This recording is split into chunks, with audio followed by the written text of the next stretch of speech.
A few moments later.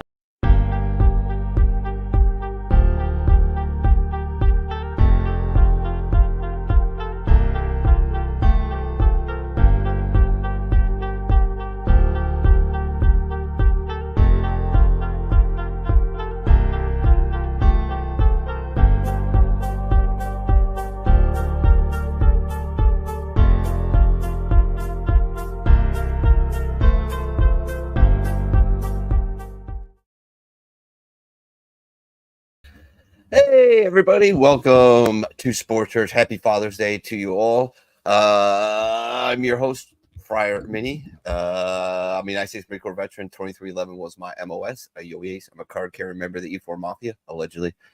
And I'm one of the founding members of Barracks Party Media. So thanks for joining us as we gather together to worship at the altar competition where grown men and women play with balls, drive around in circles, beat the shit out of each other, and deliver unto us hope and despair. We've got a lot to unpack in a short time to do it. So first on, we call him Pops because he's my Pops. He's been in the auto racing business for 50 years. So we know another person to speak so well on the subject. Without further ado, please welcome to the altar, Pops. Good afternoon, everybody. Hey, it's a gorgeous day out here today. A little hot. And we got one race on the schedule, and it doesn't happen until 7 o'clock tonight. Figure that one out. Hey, I get to watch it this time. I guess so. All right. Cool beans. All right. Next up, I served with this gentleman at the all-inclusive resort known as 43 area Las Pulgas, guest of the most holistic company in Marine Corps history, ammo company, 1st Supply Battalion, 1st Force Support Group, 1st Marine Division. He's our gambling and our MMA contributor. Please welcome to the altar the one and only Brother Bishop Poop Dog. What, he's horse? Yeah, horse pook.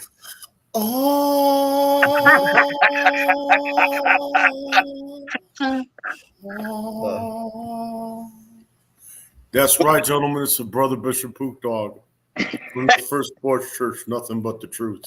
How you doing, brother? Today we're gonna dive into the mysteries of the UFC's most boringest fight night ever. That's bad, huh? All right. Along with all kinds of cancellations for pay-per-view events. No. And maybe some Connor news. No. Uh-oh. Oh, no. All right. Next up, he's our NHL and just about everything else contributor. He's also been a host on Sports Church, as well as The Bar for many, many years. He's a United States Marine Corps veteran as well. He hails from the great state of Wisconsin, which is where I also hail from many moons ago. Please welcome. Oh, and if you got earbuds on or headphones or something, turn them down. Make sure you turn him down real quick because he's back there warming up right now. He's like cracking his neck and his here. So here we go. Without further ado, the one and only pterodactyl. Wow, the microphone blanked him out that time. How about that? Yeah, I know, right?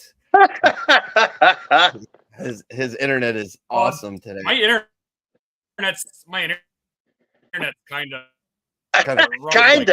so maybe it didn't come through very well. No, what's up, man? Well, son of a bitch. Yeah. Oh, not much. There was we had game 4 last night. It was win or go home for Edmonton. Am I really bad coming through? It's right now you're doing fine, but yeah. Oh shit! All right. There we go. Well, yeah, we'll get in there. It's game 4 last night of the Stanley Cup Finals. The AHL Calder Cup Finals have already started, so we'll get into that a little bit later. There was a big upset in the one fights on Friday night, so I'll touch that a little bit after Pook does his MMA segment. I got a couple fights in the one fights I can bring up at least. Right on. But other than that, yeah, just right, Father's Day and hanging out. Right on. All right, Pook. What you got for us? Happy Father's Day to you, Mr. Minnie. Hey. And happy Father's Day to you, Pops. Thank you, sir. Happy sir. Father's Day to you, Mr. T. Mr. T. I peel you for a fool. Mr. T, you lost some weight. Oh, well, my beard, yeah. That was gone last week. Yeah, it was. So before we get into all the Connor news or lack thereof, or the pay-per-view changes and everything, we'll talk briefly about. Excuse me. Does somebody have a mute button for that Pook? Mute the Pook. But anyway. Before we get into that, we'll talk briefly about last night's card. Pretty uneventful card. Actually, the internet is calling it the worst fight night ever. I did not get to see the whole card in its entirety. I don't know how bad it actually stunk up the joint. But we got a rising star coming out of Japan. I'm going to butcher his name really quick. Taturo Taiba. And he fought Alex Perez, ended in a knee injury. Herb Dean stopped the fight in the second round with 2 minutes and 59 seconds. Hey. So that's what happened last night pretty much. The rest of the card was kind of a snoozer. There was some really bad fights. To Hero or Perez? Oh, no. Our Japanese hero is still intact. He still has his flawless record. Blew his knee out. Oh.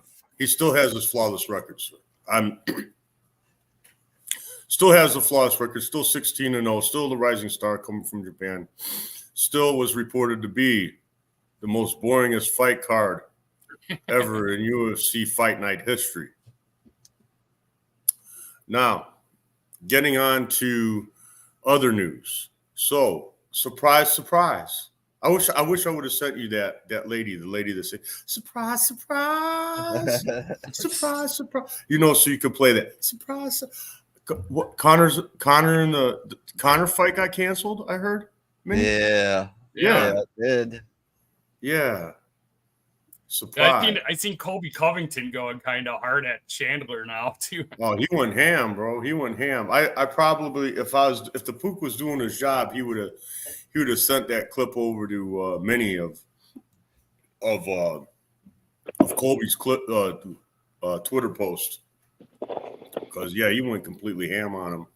And he's the knock on Chandler is he wasted the last 2 years. He could have been producing, he could have been fighting this whole time, making money, but he wasted the last 2 years waiting for Connor. If Connor actually ever does fight him, if it actually happens, like they're talking November, that's the rumor.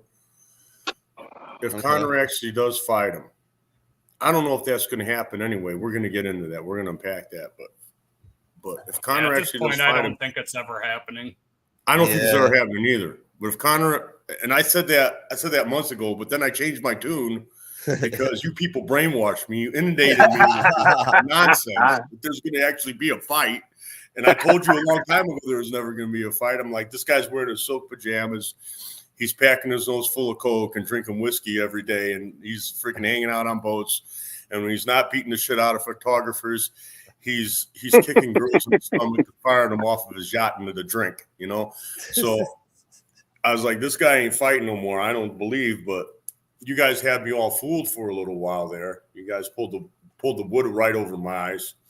And this is what we got. Now, here's the thing, like, I hope Connor's in rehab right now. I hope. Yeah, you think he's in rehab? Yeah, because then we'll have a Chandler fight, and I'm rooting for Chandler to have the fight because that way he didn't waste these 2 years. If he gets the Connor fight, he's going to do better than breaking even. Because how many fights would he have had in this time? He might have had what? Honestly, he might have had 3 fights, right? 3 fights. 3 fights. Yeah, sounds about right. In the last 2 years, yeah. Yeah, a guy like him, a guy like 3, 4.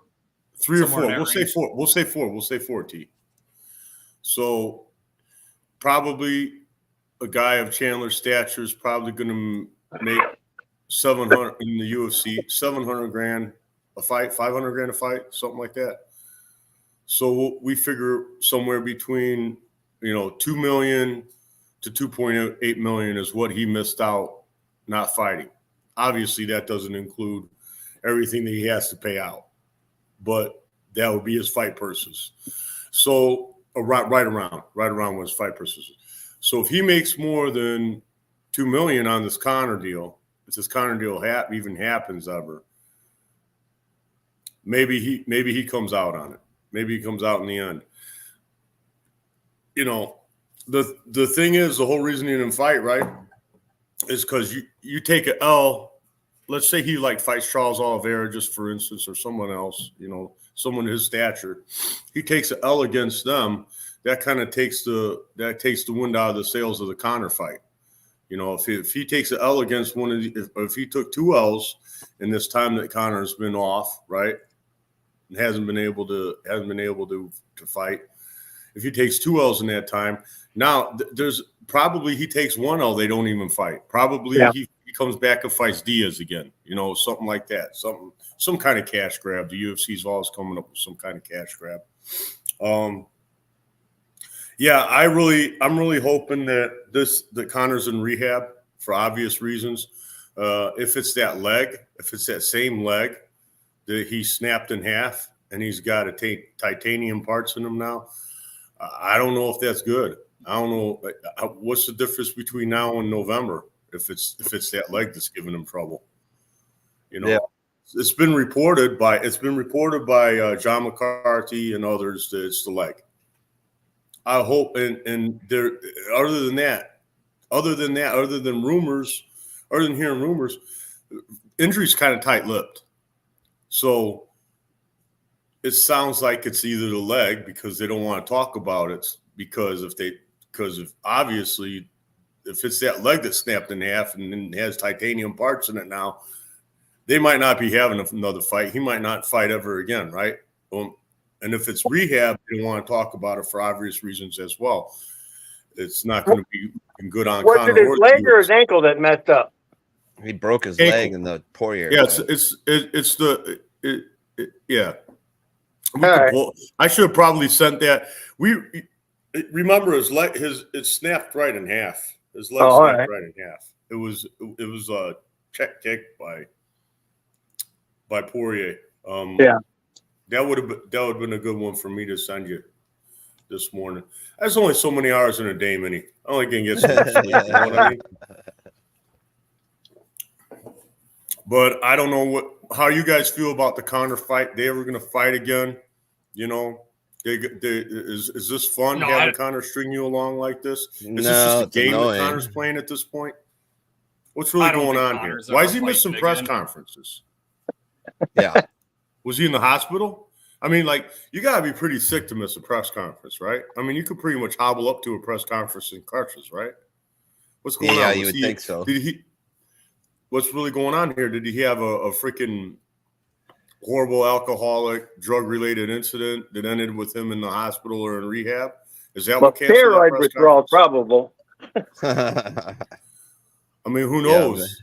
I mean, who knows what really happened with this Conor thing? I'm sure there's a lot of people that really know. I'm sure Dana White really knows. I'm sure there's a lot of people. I bet you Chandler don't know. I bet you Chandler's scratching his head. You know, he's kicking himself right now a little bit. I heard him too. So, you know, the whole world's piling on him and for being a dumbass for waiting for Conor all this time. And I don't know if he was a dumbass because there was a time when they thought there was going to be a fight for sure. Yeah. There's a time when they tricked me into thinking there was going to be a fight for sure. You know?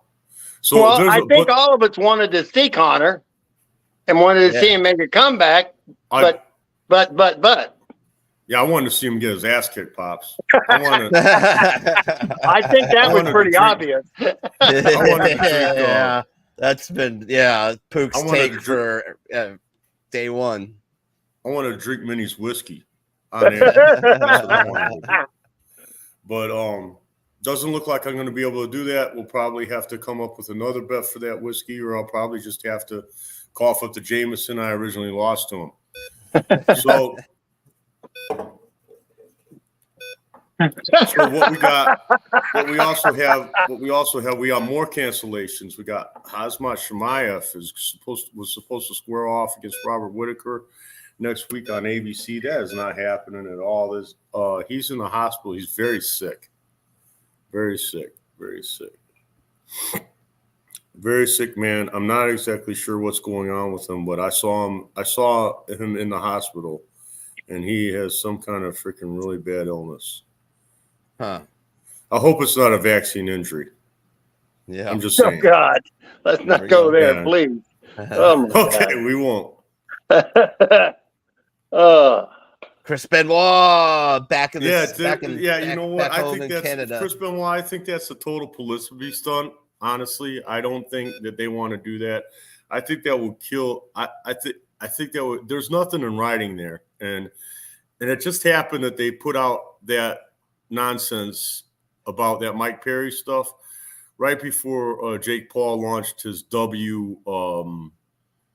his whole line of like deodorant and personal spray and whatnot and what have you. Like, I don't think that Mike Perry, I don't think they want to do that. I don't think maybe after Tyson, they said that they're going to do it. They were talking July 20th. There's nothing in writing. They had that venue squared away for Tyson, Jake Paul. So it was kind of set up where they could do something. But I don't think that's happening. That would put that Tyson fight in jeopardy when Mike Perry smashes Jake Paul, like I believe he would.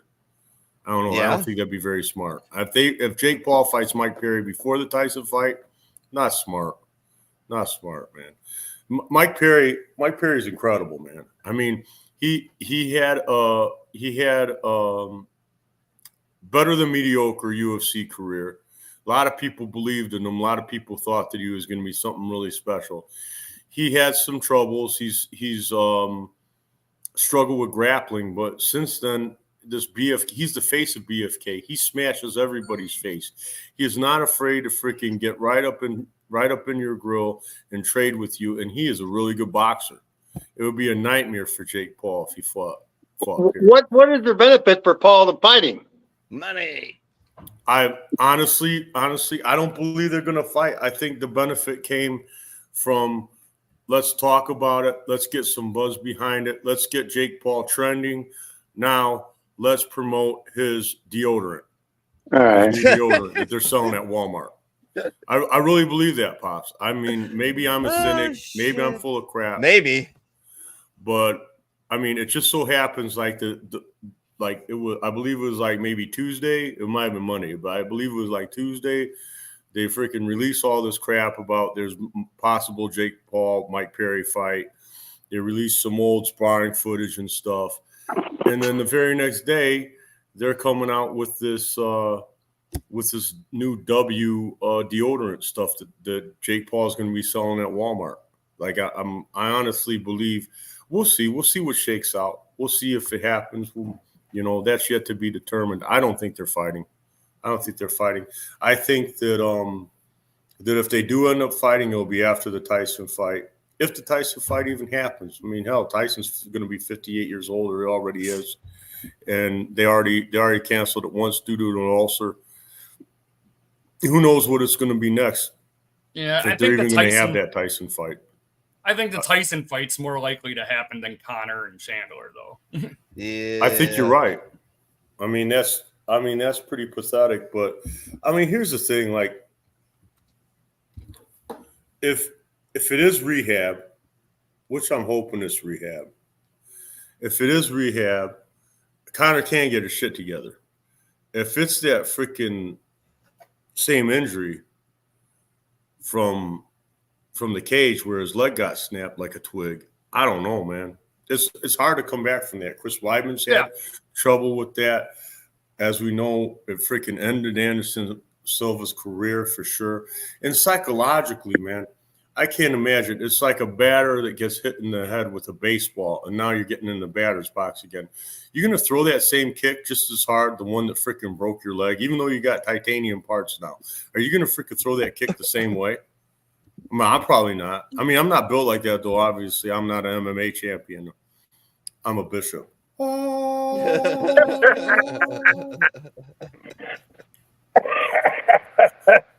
geez. All right, beloved. I know I'm leaving stuff out. I know I am. I didn't come as prepared as normal, which is really bad because normally I'm not that prepared either. The only thing I have in my notes is how to say Taturo Teriru. Nah, never mind. The Japanese rising star. I got it. Tatiro. Jeez. Job, Poke. You man. I'm leaving. Taira. Come on, you'll get it. Keep trying. Eventually I'll get it. I could say Rosanamanumas. She's going to be fighting. She's going to be fighting in July. Yeah, in July she's going to be fighting. I thought I saw like they're going to have like a little fight night for her, I believe. Like somewhere in like mid-July they're going to have a fight night for her. Nice. Yeah. Let's take a look. That's what we'll do real quick, and then I'll hand it over to because not much. Couple of oldies but moldies. A couple of former Roosters in the UFC. They squared off in the squared circle. They squared off with the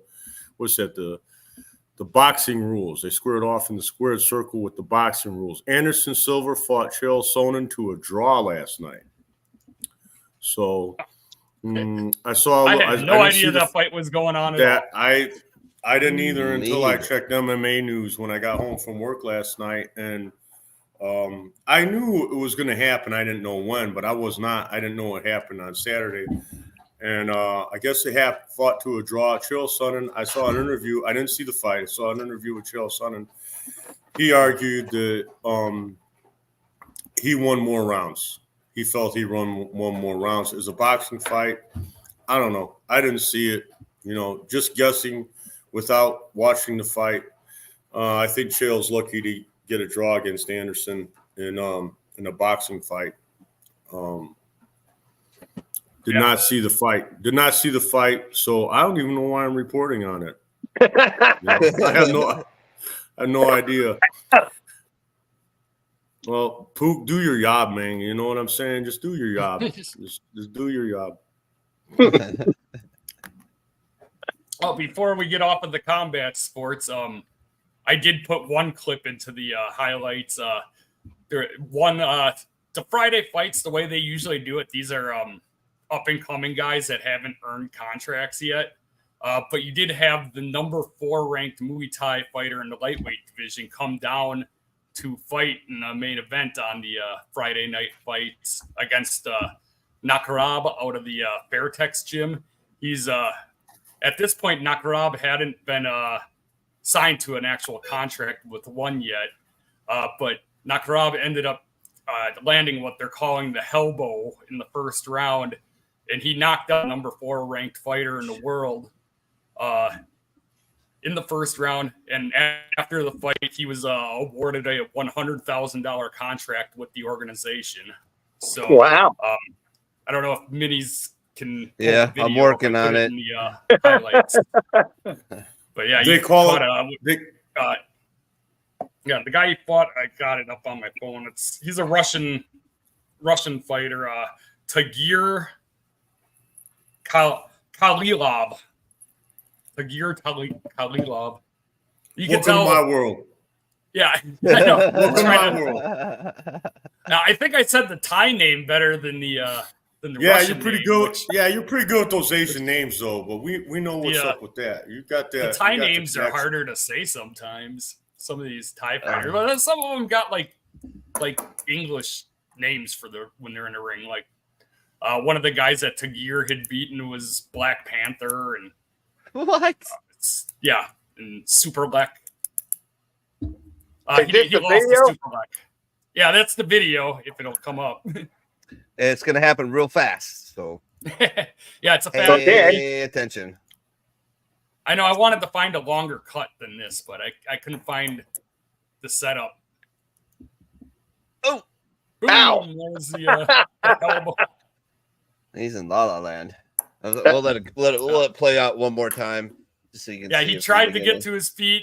He counted all the way to 10 before he stood. So, Oh, I know he protested a bit, but yeah, he got rocked. yeah, he did. It's who knows what would happen if you I'm would have blowing gotten this back. up. Let me see that. Let me see that because I blew it up because I had windows. I had a bunch of windows before. Let me see that Hellbow once again. Is this a WWE move? This Hellbow?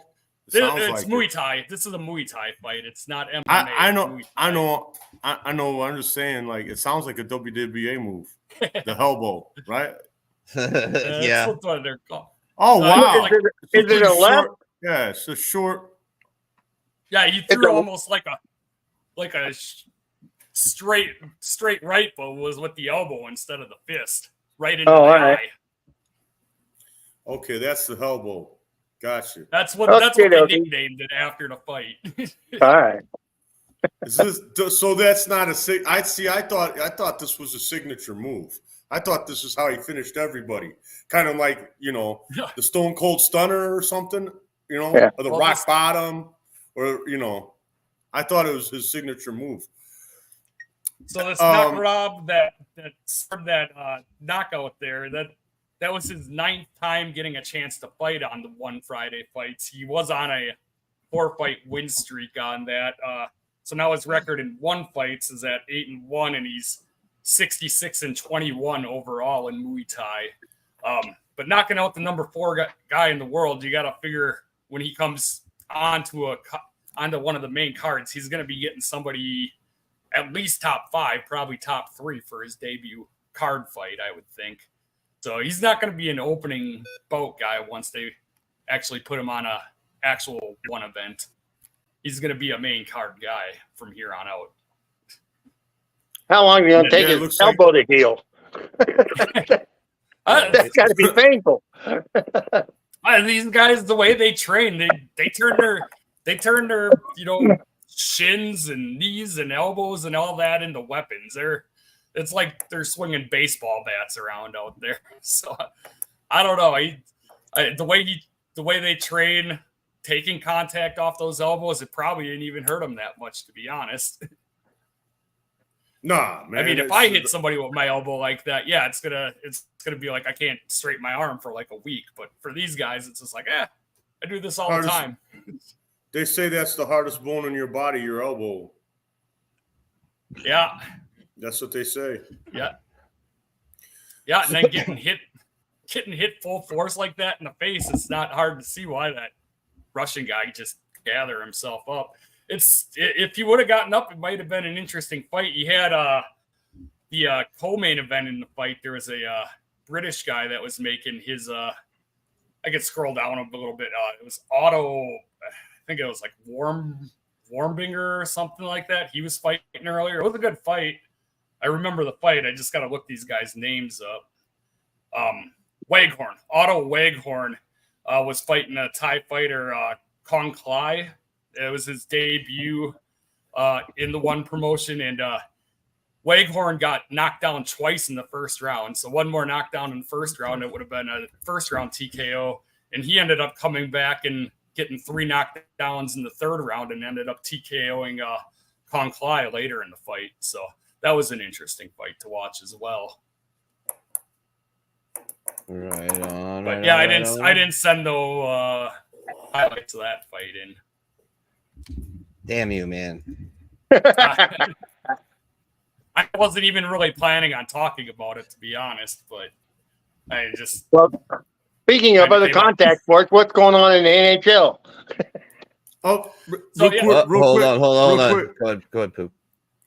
Real quick, before we move on to other sports, I really like to talk about the 303 card, the former Connor card, because Dana White really fixed this card.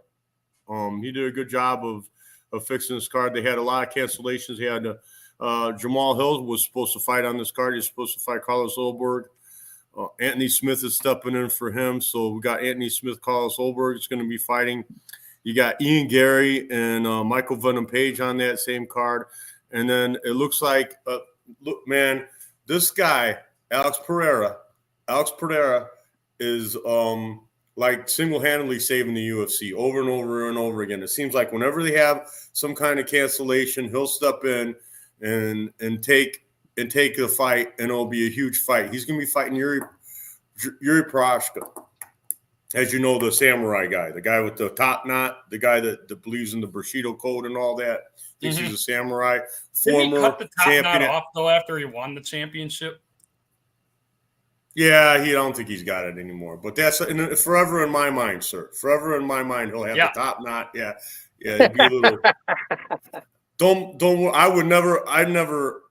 I never disparage the man to his face, but he's a bit of a kook with that whole freaking Bushido code thing and everything. I mean, a lot of fighters are superstitious, so I'm kind of surprised he cut the top knot off after he won the championship. Like, it got him all the way to the championship, and then as soon as you get the belt, it's like, oh, now I'm going to cut it off, and then you lose afterwards. It's like, well, like Samson, right? Right, like Samson, right? Like Samson in the Bible. All it came from that top knot. So remember last week we were talking. There was rumblings the Conor fight might not happen. Remember that, and we were hearing just rumors and everything, right? Well, Dana White did not come out and say anything until he had this short up. My wife. What the hell's that, Vinny? His wife's in the comments. Yeah. So when he made this happen, he got on. He announced the bad news about the Conor fight, and he seemed very excited that he had Pereira and Yuri fighting again. This will be the second time they fought. The first time they fought, Yuri did a real good job of ground and pounding Alex Pereira, but it ended in a knockout by Alex. Obviously, he won the title from him in that fight.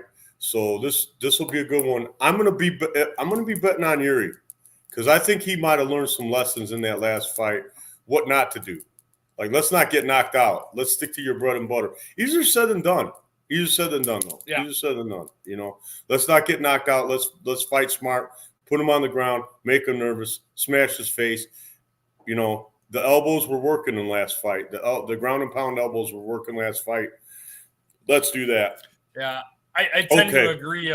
Yuri, I think, is a more well-rounded fighter. But yeah, sometimes you get caught, and he took a vicious strike, and it can happen to anybody. That's why they. I guess especially against Alex Pereira, man, he knocks out everybody, man. He literally he's knocked out Izzy a couple of times. Izzy got him once. You know, he's knocked out Son Strickland, knocked out Yuri. He knocks everyone out. Everyone he fights, he knocks out pretty much. So when he stops knocking people out, man, that's probably when his streak will come to an end. Especially, you know, I don't know. The last thing I want to see is a 5-round snoozer where Pereira's defending strikes off of his back. You know, so that might be. Be careful what you ask for, Poop, because you just might get it. You know, it might not be very exciting for us to watch. Next week, just real quick, briefly, because we will be watching this. We got a fight night next week. We got Robert Whitaker, and he's gonna be fighting in that fight like we talked about. You know, we had that cancellation. Hill had to cancel. Hill's got knee problems, I reckon. I heard there's rumors that Hill's injury is faked. Now, I believe that to just be internet junk. I don't think that's real. I don't think Hill would fake an injury just so he didn't have to face Robert Whitaker. That just sounds ridiculous. But that's the kind of junk that floats around on the internet. And that's the kind of stuff that the Pook likes to talk about because it's sensational and provocative, you know? So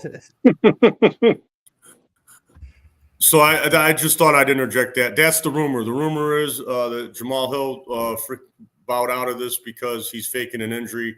I don't think so. I don't think he's faking an injury, but that's the rumor on the internet that the injury's fake. So Robert Whitaker's going to be fighting. We got Sergey Pavlovich going to be fighting Volkov. Kevin Gasman's going to be on this card. It's going to be on ABC. Johnny Walker, Minnie's favorite Irish Brazilian is going to be fighting Johnny Walker. So, or nice. Scottish Brazilian, right? Johnny Walker, Scotch.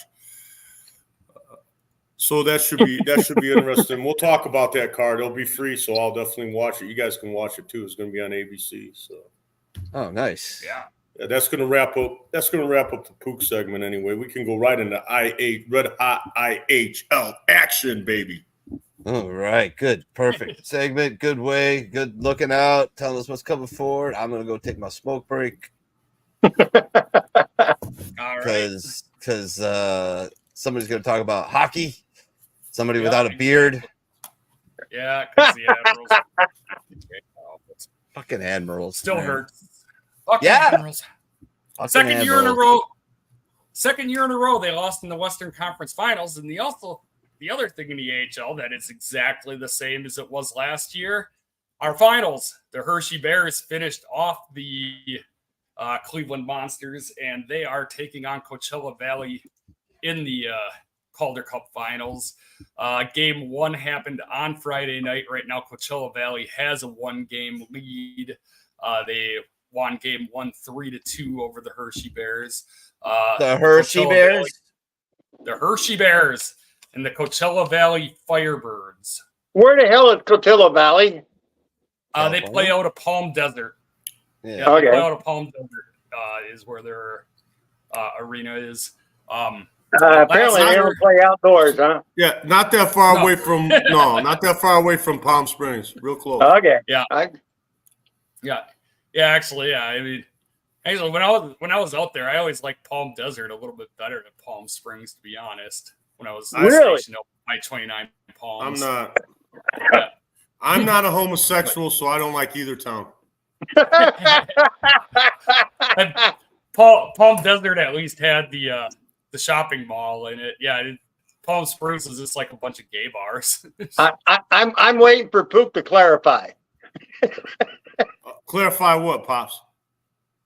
Why you don't like either? Oh, I said because I'm not gay. Oh, okay. Yeah, because they're Yeah, I'm not a homosexual, Pop. Oh, okay. I just was wondering. That town. That town is. I mean, it's historical though. I mean, it goes back. It goes back to the morality clauses that they had in the 1930s on these movie contracts. Oh, You know, really? yeah. This is where a bunch of Hollywood people would go do immoral stuff. Would be Palm Springs, and that's where a lot of them had their mansions. And not only that, it had to do with the distance because they had to stay a certain distance close to when it was in their contract. Their residence had to be close to the studio. So, and it was right on the limit. It was right on the legal limit for how far away you could be from the studio. So you're like 3 hours maybe by drive away from a Hollywood studio. That was the And that's legal why limit. all the money turned up there? Well, that's why I'm not saying Bob Hope's gay. That's not what I'm saying. Oh, at all. okay. Because Bob Hope's probably one of the most famous residents, but like that originally, like it's where people would get a home. It's not just where the gays would go to be gay, but it was where the gays would go to be gay. Yeah. And it would back in the old days when it was, taboo. Yeah. Before it became normal and accepted. So so back in the old days when being gay was taboo, a lot of Hollywooders would go out there and party in Palm Springs. And then not only that, a lot of Hollywood people, it was quiet out there too, back in the old days, right? A lot of people would build their mansions out there because, you could buy a lot of land. Yep. You could have something a little secluded. You could be near to Hollywood, like 1 hour helicopter ride, 3 hour car trip, but at the same time, be far away, be detached. You could get away from it. But that's the whole thing. I didn't actually live in Palm Springs, but my in-laws did. So I spent a lot of times in Palm Springs. I've been at some of the establishments that Teach spoke of because you can't get away from them. Like you said, they're like every bar has a rainbow flag in front of it. A bunch of the restaurants. Well, yeah, it was like back when I was stationed in 29 Palms, that was before the rainbow flag was even a thing. So like the first time I was standing in line to try to get into a bar in Palm Springs, it's like start looking around, sitting there with a couple other guys that I like, and then it's like look behind me and there's like some bald dude wearing like the fucking leather and the fucking metal straps and all that shit, like this BDS. It's like all dudes, and I'm like, I don't think I'm going to this place. I'm gonna be in the Circle K across the street, guys. You'd rather go to a gas station than a bar. All right. Yeah. And how much money did you make at the Circle K? I know you're not gay. T. I know you're not gay, but $20 is $20, right? 20. Hey, how far is 29 Palms from Palm Springs? It was like an hour by bus. Oh, really? Okay, I thought it was real close. Okay. Yeah, it is real close. It was a while ago. It is real close, Pops, because there's nothing out in 29 Palms. So it is an hour away is real close. Everything else is like 5 hours away. Any other civilization, man, like 4 or 5 hours away. Oh, wow. But we really got derailed. We didn't even get through the AHL before Minnie got back. We just been talking about Palm Springs the whole time. That's my jam, though. I wish I would have been there for the conversation. I love that. I love that area. Yeah, you would, Minnie. I was going to say something, but I figured I better not. What's that? We're just talking how goddamn gay that town is. I love that area. I love it out there. Talking about all the like gay bars and stuff that are out there. I don't know anything about that. I went to fucking my hotel actually, I didn't even make it to the hotel. I made it to the dispensary, then the hotel, then Pook's wedding, then back to the dispensary, and then to LA, and then double dip in the dispensary. Nah, I mean, if you wanna go find a pool in Palm Springs, Palm Springs is a cool place to go. Like if you just want to go to a hotel and get a pool. I mean, it's hot as hell out there, and the pool's cool. So That's nice about it. But other than that, I mean, like we were talking about, like some of the establishments and stuff. You just can't get away from the culture. Oh yeah. LGBTQ, ILG, whatever. Ampersand, pound sign. Yeah. I said, who Gotcha. is Fahuga Thompson? It's like just lean on the keyboard and whatever letters show up. Yeah, there you go. I like anyway, but yeah, the AHL final should be good. It's a repeat of last year. Last year it went all the way to Game 7. Hershey ended up winning in overtime in Game 7 to win the Calder Cup last year. Right now, Coachella Valley has the 1-0-0 lead. The only way to watch it is AHLT. So unless you have a subscription to that, there's nowhere that's really televising these games because it is the minor leagues.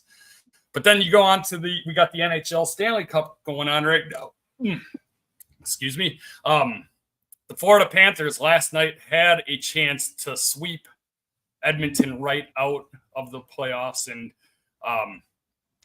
Bobrovsky, that's been doing so good throughout these playoffs, did not have a very good night. They got routed 8-1 last night. Bobrovsky got pulled in the middle of the second period. The first two games, I think Bobrovsky only gave up one goal. Game 3, he had only given up one goal up until the third period, and then he gave up the 2. They ended up winning 4-3 in Game 3, but then he gave up 3 in the first period of Game 4, and then 2 more in the second period before he was pulled.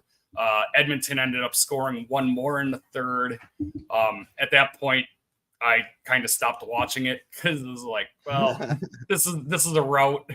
My daughter's like, I don't really want to watch this anymore. We were watching game 3 was fun to watch, but yeah, they gave up 2 more goals in the third. So yeah, Edmonton exploded.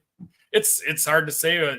Are they getting some of their stars going? I think so far Bobrovsky's been the determining factor in this series. When he's been good, Florida's you can't beat him. But then Edmonton got to him last night. And, there we go. Especially Game 1, Bobrovsky had I think it was it 32 or 33 saves for a shutout. Shut down multiple fast breaks. So I think that's the key for Florida. As long as Bobrovsky doesn't keep having bad games, if he can put together a solid outing in these next 3 games, I think Florida's taken the cup. McDavid finally got a goal last night. He hadn't had a goal yet in this series, but he did make a little bit of history last night. He did rack up his 32nd goal of the playoffs, so he actually passed Wayne Gretzky for the most assists in the year for playoffs. So one of Wayne Gretzky's records actually did fall last night, and there's still going to be at least one more game, maybe 3 more games that he could add on to that record. And he needs it to be 3 more games if Edmonton's going to have a shot at winning this. Chris is down here putting some stats in here. Actually, this series would be a fun one to talk to him about because he knows his hockey better than I do. But I know a bit, but he knows a lot more than I do. So he'd be fun to have on maybe next week when we actually know who the champion is. If he wants to join us, it'd be fun to have him on for a bit. Fuck yeah, if he wants to, yeah. Yeah, he's always got a lot of knowledge. He's always sending me messages and stuff. So I wouldn't get a lot of my hockey segments in the past. I probably wouldn't have gotten through if he wasn't sending me stuff during the week. Right. So, but that's where the Stanley Cup playoffs are standing right now. So, Pops want to get into auto racing. Oh, did we want to talk? Do we got anything else for NFL? Because there was one NFL story that came up last night. I put it in our highlights. It's not really so much I mean, it's related to a player. That's the only real sports connection. But Terrell Lewis, I'm not sure if he's a linebacker or a defensive end for the Philadelphia Eagles. He got caught on camera in a hotel being chased down the hallway by a naked OnlyFans model that he ran out on without paying. He had a prostitution deal going, and I got a picture with the story in our chat. There were actually memes about it going up last night. I think one of the Twitter accounts I follow, they had a picture of this prostitute chasing Lewis, and it said like what was like the American taxpayers, and then it had over the Lewis running away, and then it had like Bidenomics over the prostitute chasing after. But yeah, I saw the video of it, and the thing I'm thinking is, who's taking the video? Like, because it started out in the room, and then she's like bent over to get her purse or whatever because he's supposed to be paying her, and then he just takes off, and then she just takes off after. But it's like, who's videotaping this? And then the cameraman goes out into the hallway and is videotaping him running down the hallway. And he's fully clothed, and he's got a naked prostitute chasing him down the hall. Yeah, get some. What the fuck? Boy, it sounds like a setup to me. What do you think? Yeah, a little bit. I don't know. Like, that'd be no good. That and that's it's like no good publicity is bad publicity, right? I mean, yeah. I don't know, man. I would not want that if I was the. Did you find the picture I put in the? No, in the I was chat? looking for it, man. Where did you put it in there? All right, let me see if I can find it. When I was out right before we went on air. There it is. Somebody liked or put a laughy face by it. All right, let me see here. I gotta get back in the StreamYard so I can In Sports Church? Or yeah, go ahead. Yeah, go ahead. If you've got it, go ahead and put it up. Yeah, there it is. There he is running down the hallway. Philadelphia Eagles player Terrell Lewis allegedly ran off without paying OnlyFans star Mia Mercy for her services. You always get the money first. You always got to collect first. Any kind of transaction like that, man. Any kind of shady deal, Luke. I get the money first. Yeah, he knows he was hanging out in Palm Springs back in the day. He knows you got to get the guys. And now for something completely different. Oh God! Hanging out in front of a Circle K, you got to make sure you get that money first. Otherwise, it's just gay. Otherwise, it's just gay. Yeah. Other news. Chris put in there. I was going to mention it because he threw it in the chat. Jacksonville Jaguars and Trevor Lawrence reached a contract extension, 5-year, $275 million, including $200 million guaranteed. It's a lot of shampoo. You don't get that jokes because Trevor Lawrence has got long hair. Yeah. Beautiful, man. Guy's beautiful. I saw a meme. He looks like a bird. He looks like a bird. I saw a meme where it had NFL quarterbacks as women AI, and it was like Tom Brady was hot, by the way. But it had all of them. It had their picture. It had their pictures now, and it had their picture AI as a female, and Trevor's didn't change. Yeah. Trevor's didn't change. Yeah. Jesus.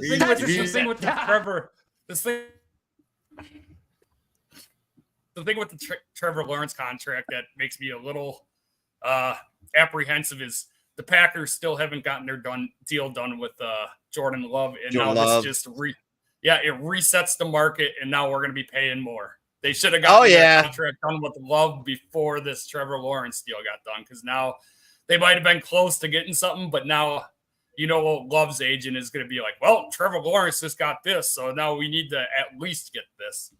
Yeah, and Trevor Lawrence ain't won shit yet. And Love has. Love's a better quarterback than Lawrence is, so he's going to be asking for more. So Yeah.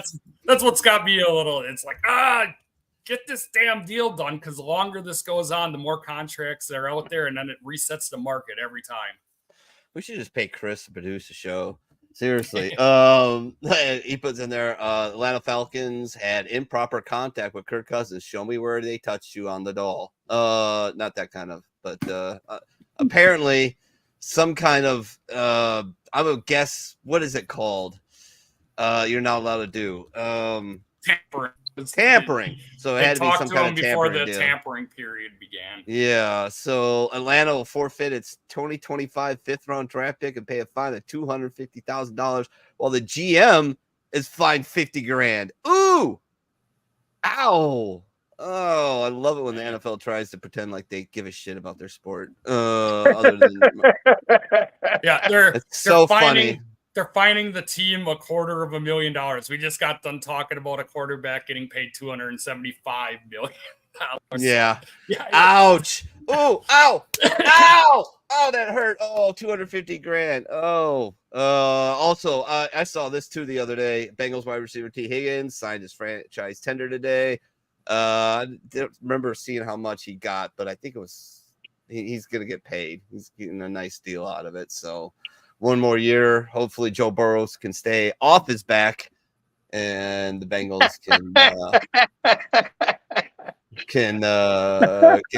go forward, because where Joe Burrow goes, the Bengals go. Let's be honest. Yeah. So, and yeah, it's going to be interesting watching him after that injury he had last year. We were talking about fighters coming back from broken legs and stuff. I mean, after the injury Burrow took last year, how much is that going to be in his head? Is that going to affect how he plays the position this year? Yeah, good. I mean, good call. I mean, I think it's always in your head. The last one I mean, my shoulder still, it's still in my head. It took me years to get over my tearing my groin twice in one fucking year. Every time I was going to shag fly balls, I'm like, oh God, is this gonna fucking pop again on me? So yeah, I mean, a fucking fucked up leg. And Pook said it earlier. Are you willing to throw that thing in there? Are you willing to stand on that? Are you willing to trust it? And I don't know. Yeah, I mean, we've seen that thing snap in half, man. It's I was watching it live. Yeah, but where can they tackle him nowadays? I don't know yet. Of where defense can tackle a guy.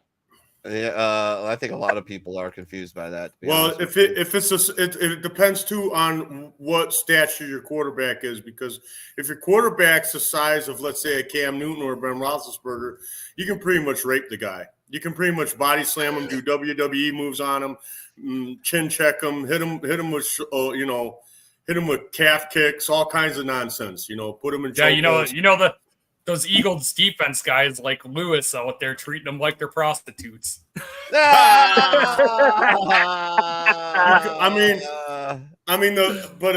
if they're like, one of these, like a Drew Brees, Tom Brady, a Trevor Lawrence, if you just like blow on the guy wrong, you're going to get a flag. They're going to throw you a flag. You look at the guy funny, you might get a flag. Trevor Lawrence, you might shove Trevor Lawrence, and Trevor Lawrence will go like this to the official, and then there'll be like a 10-second delay, and then the official will cough up a flag and be like, "Yeah, we're giving you a penalty." But legally, what I'm asking is, no, that's the rules. You don't get it. Where can they hit Joe Burrows and be legal? You can't. It's Joe Burrows. Yeah. You can't. We can penalize any hit. We can penalize any hit for sure. If we're the officiating crew, we could penalize any hit for sure. Especially on Joe Burrows. There's certain quarterbacks, if they get hit, it's a 15-yard penalty. You get a sack, it's wrong. You're wrong. Yeah, no way. That's true. The flags probably will fly a little quicker in games that Burrow's involved in this year, coming back off an injury. The officiating honestly is going to be even more than usual. Honestly, if you're obviously the guy has to have the skill set, but if you're an NFL team, right, it would behoove you to get like a a quarterback with a Bambi physique. Because it's automatic, 15 yards every time the guy gets hit. Every time the guy gets hit, like 15 yards. 15-yard penalty. Andy like physique. With a strong arm. Yeah, there you go. Frail but strong. There we go. Wow. Speaking of ridiculous, Yes. a Martin Truex, who is a NASCAR champion, hinted at this 2 years ago, just came out and said, I'm done.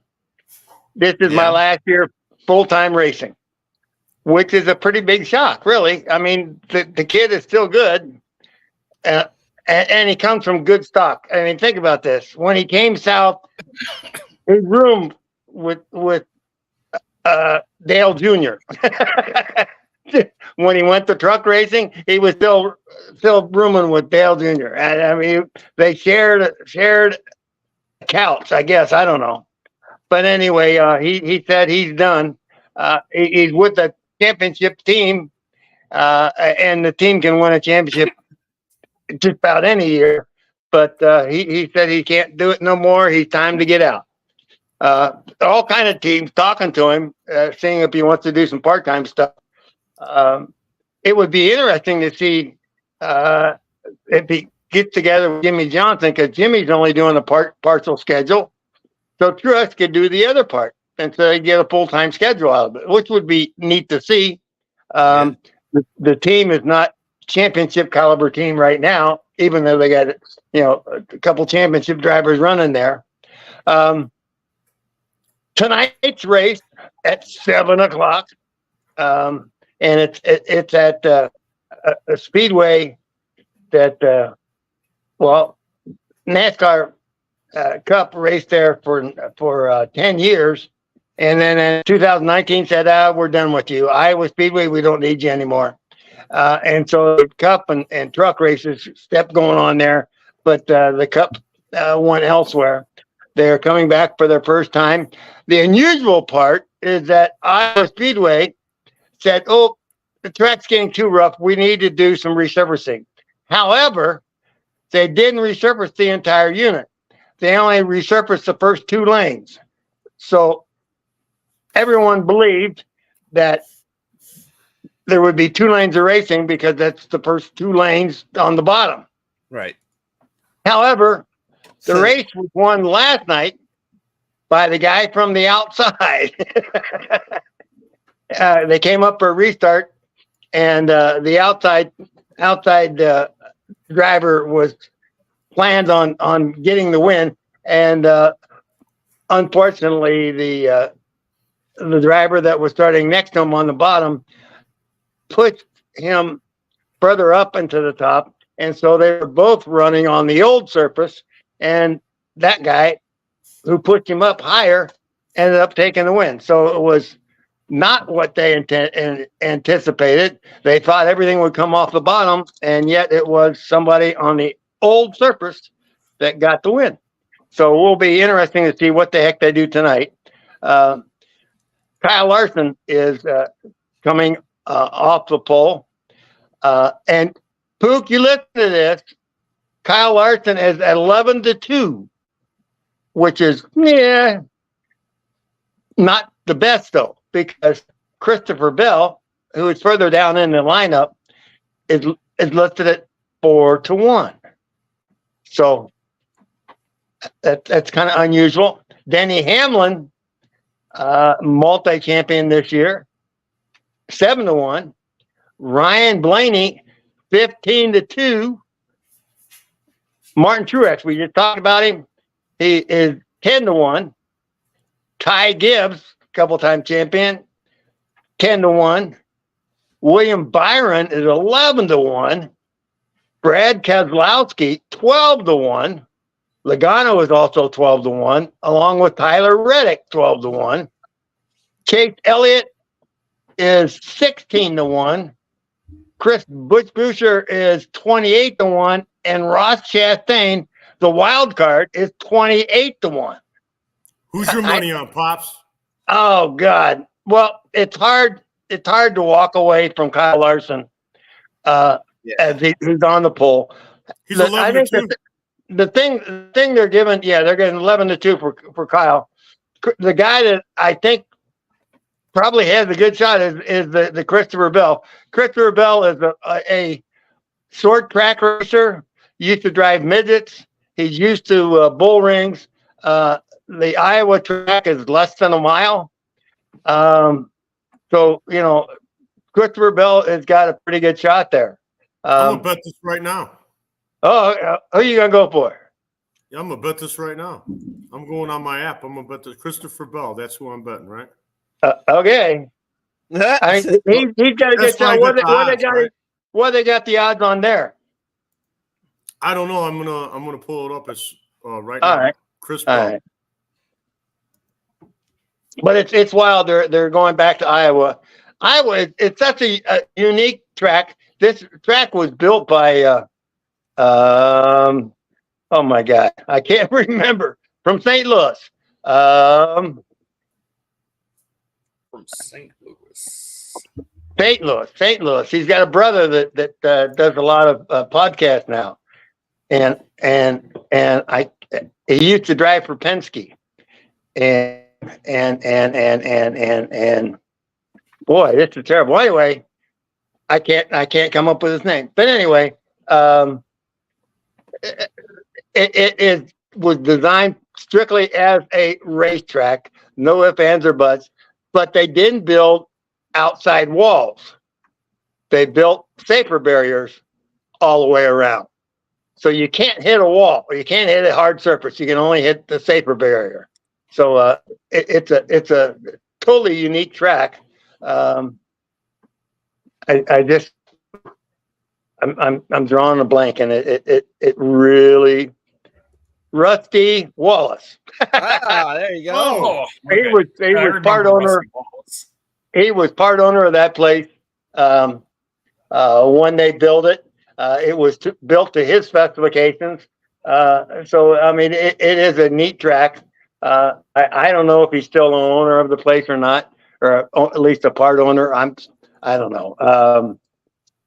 But it had some neat racing.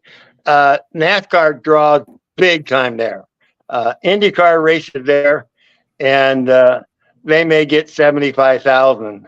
But the NASCAR guys, they draw big time. The Xfinity series probably pulled more than 50,000 last night. So it was it's a good track. I don't know why the IndyCar can't draw their. They got a sponsor that's big time there. Hy-Vee is a food chain there, and they basically promote the race. They put up big money to have the race there, and it still doesn't draw the crowd. Don't know why. These are nice stores. Yeah, they are nice stores, and they're very good people at unloading trucks. How's that for you? Because I had to deliver a load of cereal there one time, and they got me done in probably less than 15 minutes, which is remarkable at a food warehouse. There's not a lot of them around here, but there are a couple of them in Wisconsin now. It's amazing. They're expanding all over the place. They just announced they're going to open up a store in Louisville, and I know that because it's about 5 miles from the house. And what is wild now, they will deliver food to me now, even though they don't have the store up. Figure that one out. Nice. Unfortunately, I'm now in Cincinnati, and I don't think we got a Hy-Vee coming to Cincinnati. No. That's pretty much Kroger territory, I think. Okay. Yeah. Okay, Pops, I'm making my bets here, and I want to ask you your opinion here. So I got like a little bit of money left in this account. There's like 22 bucks left in this account. And what I was looking to do was I was going to put like a $10 bet on Christopher Bell, right? Yeah. And then I was going to put a $12 bet on Larson. You think that's smart? Or you think I should just put it all on Bell? Bell's getting 8-1. Yeah. And over here, and then Larson's getting like almost 4-1, like plus 380, something like that. Yeah. What do you think? I think your 10 and 12 is good. I think I'm going to hit one of them. Maybe you can bet top 3, top 5, but it just don't pay. Like Kyle Larson, if you bet him to win in the top 3, you gotta put $100 up to win 110. That don't make sense. If you bet Kyle Larson to come in the top 5, you got to put up $185 to win 100. Holy cow! If you want to bet Christopher Bell to be in the top 5, you're only getting them at 2-1. On top 3, I'm sorry, top 3 2-1, top 5 you're even money. They'll pay you even money. They'll pay you $100, get you $100. Wow. So it's they get you. They get you. They got the edge. They got the edge. Yep. Yeah. No ifs, ands, or buts. It's fun to play. So I'm gonna put $12 on Kyle Larson, and I'm gonna put $10 on Christopher Bell. And if I hit, all the credit will go to you, Pops. Oh, okay. But the opposite is no opposite. I'm a gambler. I ain't blaming you for nothing. Okay. Hey, the amazing thing is, and this will crack you up. Formula One has got so much pull. I was watching the Canadian Grand Prix today. Now they raced it last week. I was watching qualifying, the after qualifying show, and then the show, all in prime time. Well, prime weekend time. I mean, it's crazy. Now, the other thing that's crazy is they had 150,000 people in the grandstands for qualifying. Now, I mean, I can't see going to qualifying. Why would you go to qualifying to see, the cars running around there? They're not in competition with each other. They're just trying to get fast times. There's not 20 cars on the racetrack. I mean, sometimes it's down to 5-6 cars on the racetrack, which is like, okay, I guess it's exciting, but my goodness gracious, the crowds that they get. Now, we used to get that for qualifying at Indianapolis, 100,000, 150,000. But I mean, if they get 20,000 a year now, it is remarkable. Now, the qualifying is pretty spectacular when you think about this. The Max Verstappen and George. God, now this is terrible. I can't remember his last name. Anyway, he's the other Mercedes driver. Anyway, they ran identical times in qualifying, and over a 2.5-3 mile circuit to run identical times to the thousandths of a second, not the 100th, 1000th, 3 decimal places. They came out exactly even. Wow. It is incredible. And third place was only 200ths of a second slower. So they put on a good show, but I don't know what you see with them running around singularly. And even when you got a guy that sets the 1 minute and 12 second mark and another guy setting a 1 minute and 12 second mark, you don't see anything exciting in that other than the fact that the clock came out the same. You can't see it. You can't realize what's going on other than they announced that they came to identical times and that the first guy that got the time got the at the qualifying pole spot.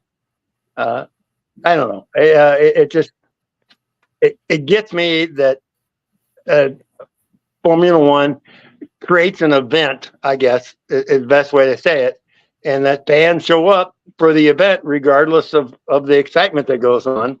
Because qualifying sure as hell can't be exciting to draw 120,000 people. But they do it week in and week out.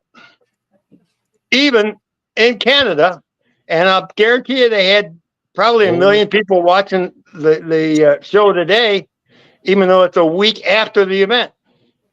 Well, what else is there to do? It's Canada. Love you, Chris.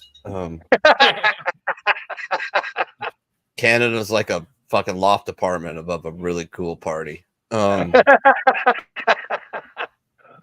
A slightly dangerous party. Yeah. Anything else, Pops? Nope. I think that pretty much does it. They're all racing next week.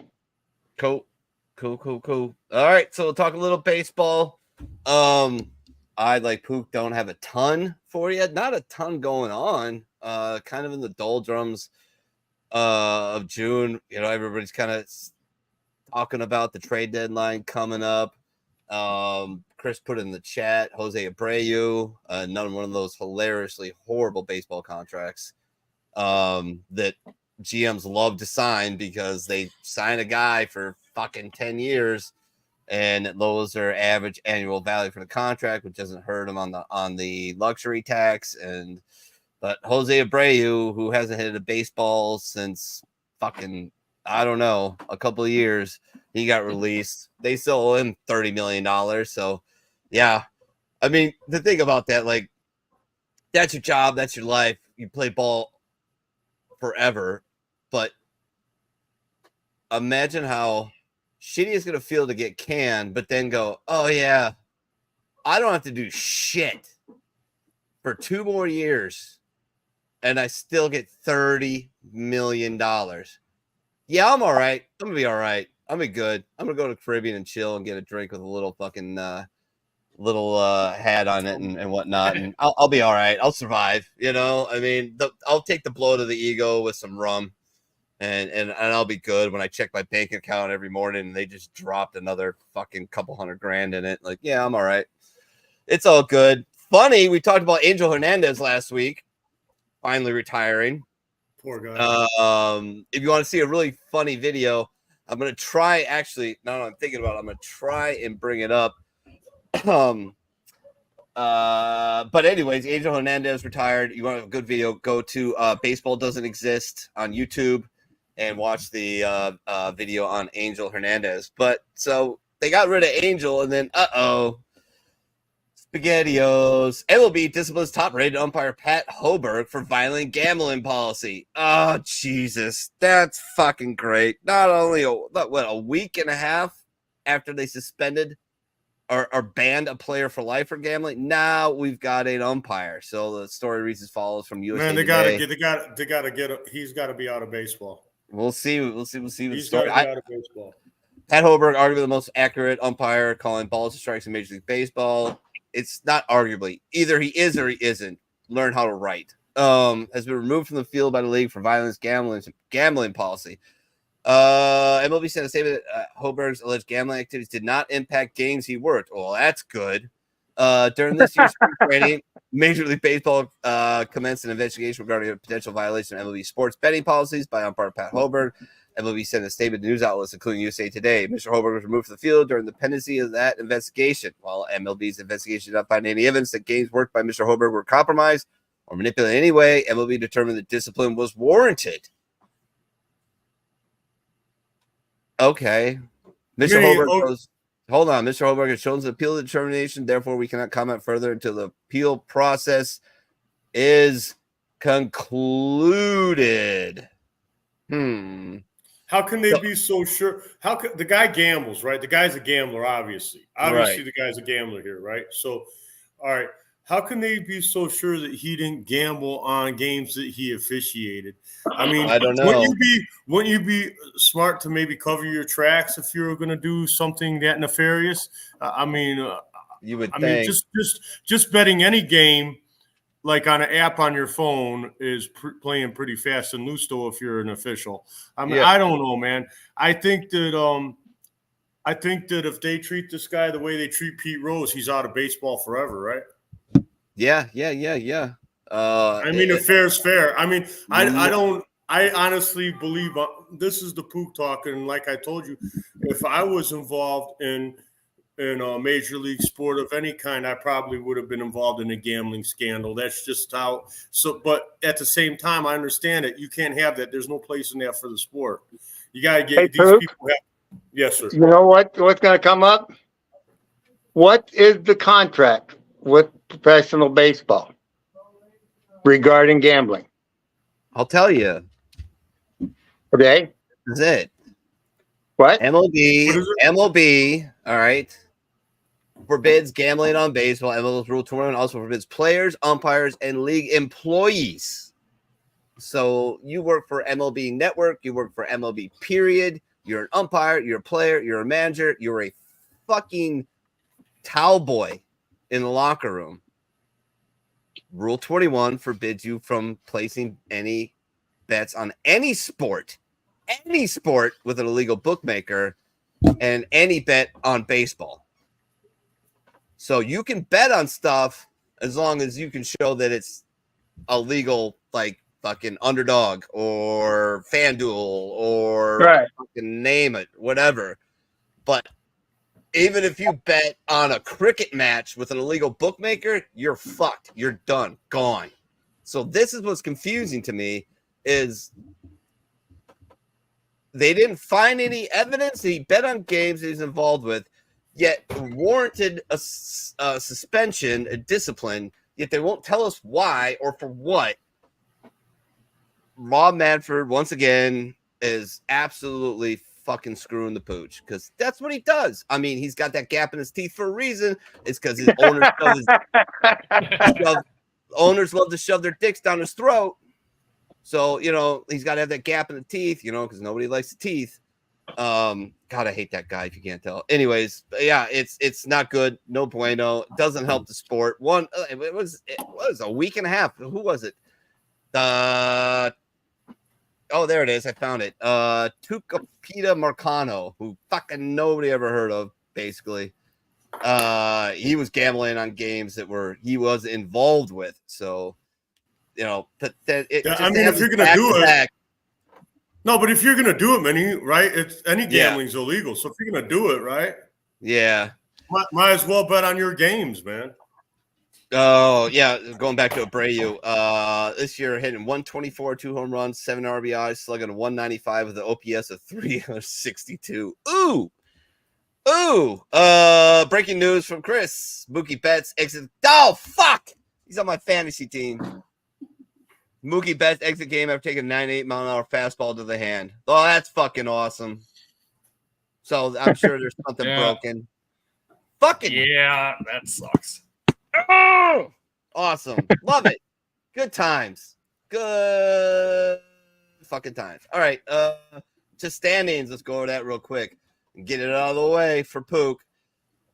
The New York Yankees are atop the AL East, 6-4 in their last 10. They got a plus 130 run differential, which I believe is best in baseball. Yes, it is. They're 2 games up on the Baltimore Orioles, who I love those Orioles. Love that young team. Adley Rutschman, just a gangster. They're 8-2 in their last 10, so they nipped a few off the New York Yankees lead. And then it's just fucking everybody else. The Red Sox, Blue Jays, and Tampa Bay. Watch for the Blue Jays. Watch for the Blue Jays to possibly fire sale that team. Biggest name out there right now is Vladdy Jr. They're talking about moving him. One of the landing spots allegedly is the Cubs. I fucking could do without him, to be honest with you. I think he's a grossly overrated player and has been for a while. I mean, he had that one fucking amazing year Ever since then, it's been shit. I'm concerned about his weight, his defense. This is weird. He won a Gold Glove, but his defense since then has been shit. So I don't know what the hell's going on through his head. I think he's a little Manny Machado in him. He was the heir apparent and just stopped working. I don't know, but I'd rather not give up a bunch of shit for him. I'd rather just sit on what we have and wait for something better. The Tampa Bay Devil Rays, who went off to an amazing start last year, they're fucking terrible. Although they took 2 or 3 from the Cubs, so can't be that bad. Devil Rays, are we back in the 90s? Tampa Bay Rays, whatever. And the AL Central, Cleveland Guardians still doing it. Me and Pops went to a game on Tuesday. Was it Tuesday? Yeah, I think it was Tuesday. Yeah, Tuesday. And got our asses whooped. Well, you got your ass whooped. I'm not. Okay. I didn't give a shit. It wasn't a bad game. It wasn't. It was a close game. I think they lost 5-3. And somebody got tased, which was awesome. I saw we that. left before the guy got tased. Yeah, but we heard it. We heard it. We were walking out of the stadium because Ellie De La Cruz struck out, so it was bottom of the 9th, and we just like, all right, screw it, we're leaving, and game over. The best player just struck out, so let's leave. And as we're just about exiting the stadium here, I went, what the fuck? And I found out what it was. Next morning, homeboy ran on the field, did a backflip, and promptly got tased. Good job. You gotta go hard to paint, son. But Cleveland Guardians are up there. They're 5-5 in their last 10, got a plus 86 run differential. They have 4.5 game lead above the Kansas City Royals. Very surprising, Kansas City Royals. 10 games over 500 Kansas City Royals. Minnesota Twins down a couple more games there. The Tigers are, the Tigers with Javi Baez. They got some bats, man. Yeah. Javi Baez. Javi Baez doesn't know it as bad as 4. I think maybe Chris Benoit Balls can check this for me, but I think Javi Baez is the worst qualified batter in MLB right now. A guy just literally, you just throw it anywhere and he swings. It's just embarrassing. Chicago White Sox. 26-5.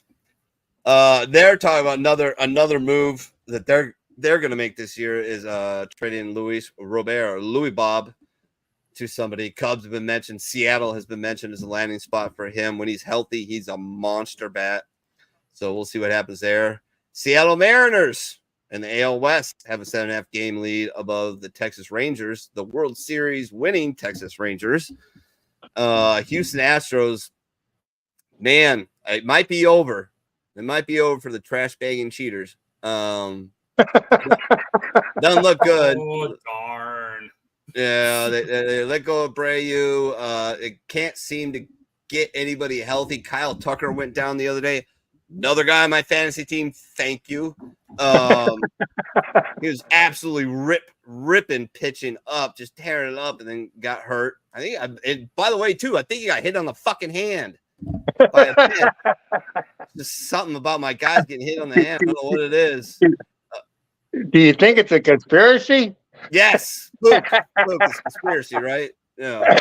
I mean, they're going after my fantasy team. I mean, probably not many, if we want to be honest. God, they probably don't care about your fantasy team, but Try to humor me, but no.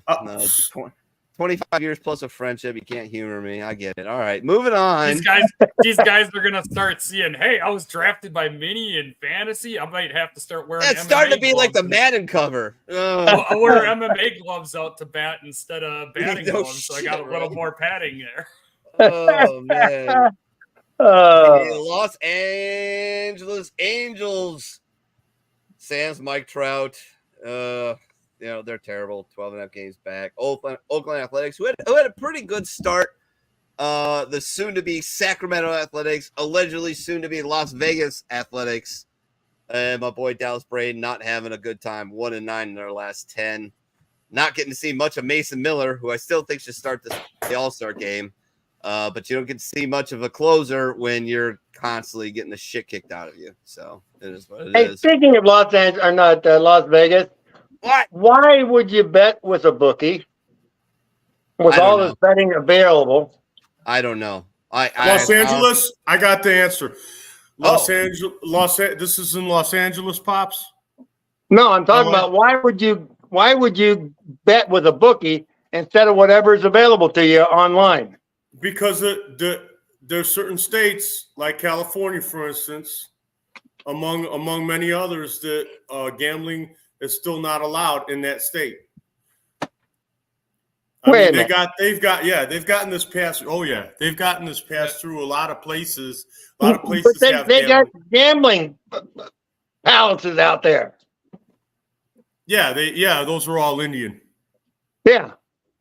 in California. They still don't have sports gambling even for the Indians. Wow. Okay. And the way everywhere is different. Like T can back me up on this. Over here, right? Yeah. I got an app. I could just fire up all I want. Over in Wisconsin, you literally have to be on the Indians' property. Yeah, you have to be on the Indians' property. Wisconsin, if you want to gamble, you have to go to an actual tribal casino. You can't. Yeah. There's no California. Yeah, but hell, in Wisconsin, Green Bay is half the damn city is Indian. All right. Yeah, the Oneida casino. Yeah, you'd have to go there if you wanted to place a bet. And then you take California, for instance. You want to make a sports bet, you're going to have to go to Tijuana, or you're going to have to find someone nefarious to make it with, or you're going to have to find like an offshore site on the internet and use an IPN, right? Yeah. To disguise where you're at, and then because they're not allowed to do business with America, and then you're probably going to have to use Bitcoin or send a shady wire transfer, like a Western Union wire transfer to somebody to be able to gamble in some of these states, like California, for instance. So that's where we're at with that. It's not, and there's other reasons for betting with a bookie too. A lot of times bookies will give you credit. Bookies will give you obviously there's a lot of perks with these apps. These apps, they give you a lot of free bets. They give you a lot of shaved odds, things of that nature. But a bookie might give you a special deal. Like he might give you credit. He might give you like nickel juice. He might give you, there's incentives to bet with a bookmaker. They get their bookmakers these days have to get creative. They're putting together websites themselves. A lot of these illegal guys have their own little websites that you can go on and stuff like that. But I really wouldn't know anything about that. So Chris, the reason that here in Wisconsin you can't bet on your couch like you can up in Canada is politics. It is really what it boils down to. The tribes here in Wisconsin have lobbyists. They that run the casinos. They're in the lawmakers' ears, and they wrote the gambling law that you would have to go to one of the casinos to place your bet. It's because that's what the tribes wanted. It's all political. That's what the book is wrong. I mean, the bookie's got the pull. All right. So Chris put out one way or another, guys. One way or another, real quick. I've made my living off of gambling my whole entire life since the Marine Corps. One way or another, I've either been, one way or another. Somehow I was on one end or the other of this, and there's a reason why it was illegal for so many years. There's a reason why we only could go to Vegas to do it. I don't believe in legislating. I believe in a free country. I believe in not legislating. I don't believe in a nanny state. But that being said, there is a reason why it was illegal for so many years. So, which is people can't handle it. People can't handle it. They're degenerates. Oh, you want. It's like Potterville. It's like when it's like Potterville in It's a Wonderful Life. When Harry Bailey, what's his name? Jerry Bailey, Harry Bailey, whatever is when George Bailey, goes everything. You got nothing but dens of prostitution, still recruit, and freaking gambling everywhere, man. And everyone's a renter. That's what they want. They want to turn America into Pottersville. Don't get me baseball. Don't get me wrong. Don't get me wrong. We could say this for final thoughts, but pop ass, baby boy. Yeah. 1 slap to get me started, 10 slaps to shut me up, Minnie. You go ahead with your baseball nonsense now. Nobody even cares. Who cares about baseball, bro? Not the playoffs yet. No one's paying attention to baseball. It's not. You muted the poop. Oh, unreal. And speaking of offshore gambling, and here we go. Yeah, here we go again. I mean, I actually do have offshore gambling stuff I could talk about, but we could talk about it off air. You already know what I'm talking about, Minnie. Yeah, With my brother. absolutely. Chris put in the comments, we're 3.5 games out of a playoff spot. Why the fuck would you start trading guys away? Okay, everybody almost in baseball, to a certain extent, is 3.5 or 4 games away from the playoff spot because there's so many goddamn playoff spots since the expansion. So, and that's part of the problem is everybody thinks we're almost there. Maybe a couple, a week or 10-day series, and we're right back in, and we can just sneak into the playoffs. And I think it's been absolutely detrimental to baseball because of it, because nobody will spend. People will hang on to players like fucking Shohei Ohtani instead of trade him. You imagine what the Angels would have got if they traded Shohei instead of just let him walk? Do you imagine what they would have got for him? Even as a rental, they would have got a haul. But no, the Angels were only a few games out of first place or a few games away from a wild card spot, Chris. So they held on to him.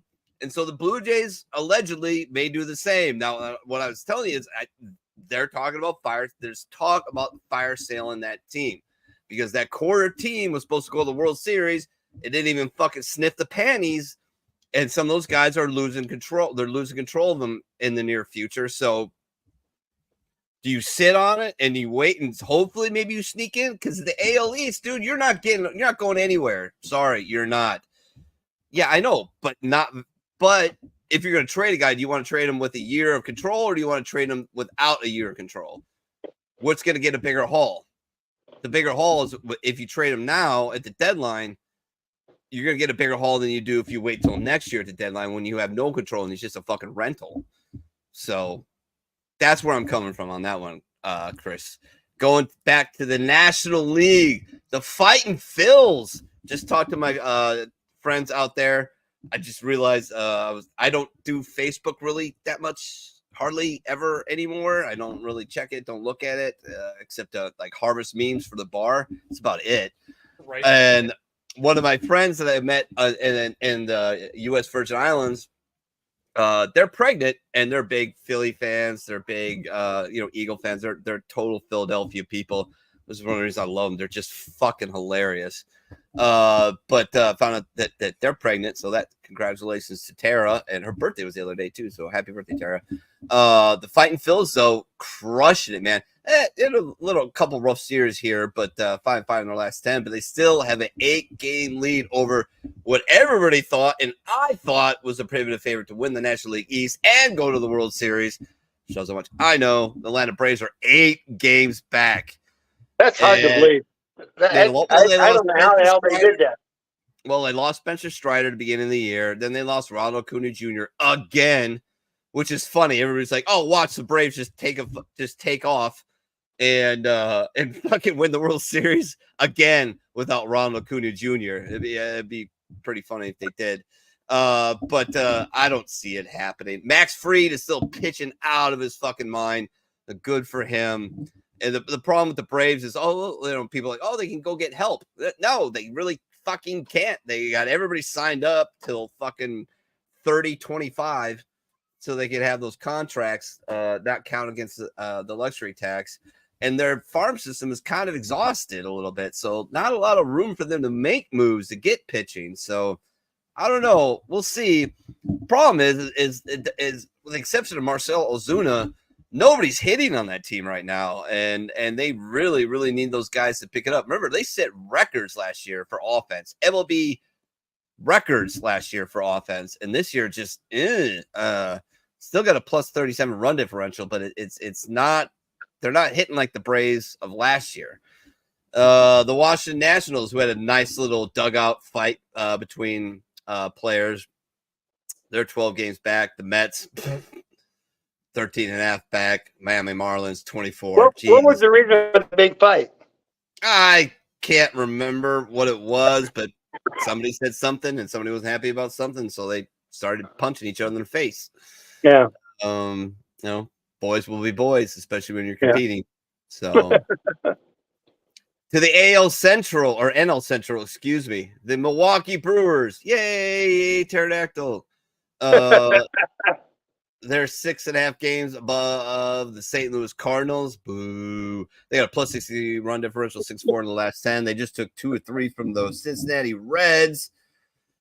Weren't the Cardinals bottom cellar dwellers for a long time? Yeah, and all of a sudden they started fucking pitching. Yeah. Also, the NL Central. We do this shit all the time. They're fucking NL Central's fucking terrible. Well, second place team is at 500. Yeah. Everybody else is below. The Reds 34 and 37. The Cubs are 8.5 games back at 34 and 38. Let's see. I'm just trying to find this real quick. Actually, somebody sent me a picture. Oh, yeah. Here we go. It's probably a good thing that Craig Counsell kept his house in Whitefish Bay, because it's probably a lot safer for him in Milwaukee County than it is in County. I have a picture of the Cubs bullpen. You guys want to see it? Sure.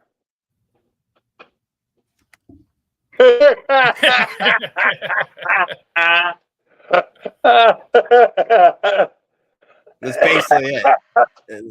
It's an absolute dumpster fire. We lead the league in one-run games, and we're on the wrong side of most of those one-run games, which is the sign of a very bad team. There's no thump in that lineup. Cody Bellinger isn't hitting like he was supposed to. We're paying him $25 million to do so. So good luck opting out, Cody, because nobody's going to fucking want to pay you what you thought you were worth getting paid. That's why you signed with the Cubs and got a 3-year deal and 2 opt-outs. Nobody, go ahead and opt out, Cody, because you ain't going to get that fucking money unless you go off a fucking tear the rest of the year. It's fucking bad. I'm pretty sure that nobody is hitting over 260 on the Cubs. Wow. They're that fucking bad. Hey, don't they put performance clauses in contracts anymore? You mean incentives? Yeah. Yeah, kind of, sort of. But most baseball, especially, it's guaranteed money for the most part. And yeah. So I don't know. But Cubs are terrible. The Pirates, despite having 2 of the youngest, best pitchers in baseball, one of them being Paul Skeens, who's also on my fantasy team. Please don't get hurt. They're 8.5 games back. I mean, it's a muddled division for sure. Yeah.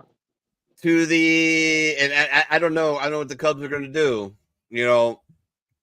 I don't think they're gonna do a fucking thing. I think Jed Hoyer is Theo Epstein when you order him from Wish.com. Like, I don't think I have not been impressed with his tenure since Theo left. Like, he really hasn't done anything other than fire sale the team.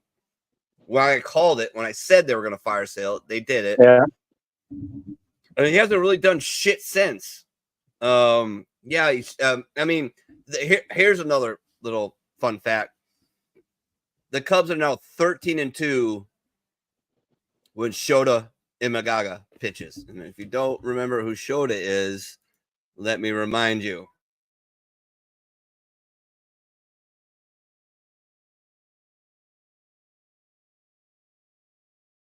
Hey, Chicago.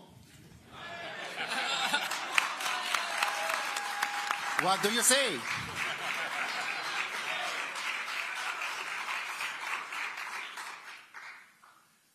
Cubs gonna win today. He's 13-2. They're and 13-2 when he pitches. Bad. So if you look at the standings, the Cubs are 34-38. Without Shota Imanaga, Yeah. they're basically the worst team in baseball. Yeah. So That sounds about right. That's about the only thing that makes me not want to drive up to Chicago and beat Jed Hoyer with a old school Chicago Cop Yellow Pages phone book. Yeah.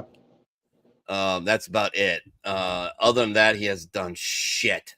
And the Cubs show. It shows. I watch it almost every night. James is daddy ball game, big ball game. Yeah, we'll watch the ball game. And then he's so funny. He's like, oh, I'm like, yeah, I know. Welcome to being a Cubs fan, buddy. There's a lot of that. Life is like the Cubs. That's why we have Wrigley Field and cemeteries. To the NL West, Los Angeles Dodgers. Weird. Bad news for them though. They're kicking ass, of course, 43-29. They got a 7.5 game lead. They had 5 in the last 10, but you'll have that. Their fucking ace. I'm trying to think of how to pronounce his name again. I know Chris sent me something about him. Damn it. Where is it? Oh, okay. Yeah, Yamamoto. Yoshinobu Yamamoto placed on the 15-day 15-day words are hard. 15-day IL with tricep tightness. That's man, I haven't heard that in a minute. Tricep tightness. Yeah, That's an awfully weird injury for a pitcher. Maybe not weird, but I can't remember the last time somebody won the IL as a pitcher for tricep tightness. Yeah. I kind of call it bullshit. I think kind of like, what the hell are they doing? I feel like something else is there. But anyways, the Dodgers are moving on. And, of course, Mookie Betts gets hit in the hand. We'll find out what's going on with that tomorrow. Hopefully it's just a bruise and he's out for 10 days and he comes back and it's fine. The San Diego Padres are, just like everybody else, a distant second to the Dodgers. They're 7.5 games back. I do have a pretty funny video, though, of one of my – I have hated this guy. Then I've come back and defended him. And Angel Hernandez? No. Let's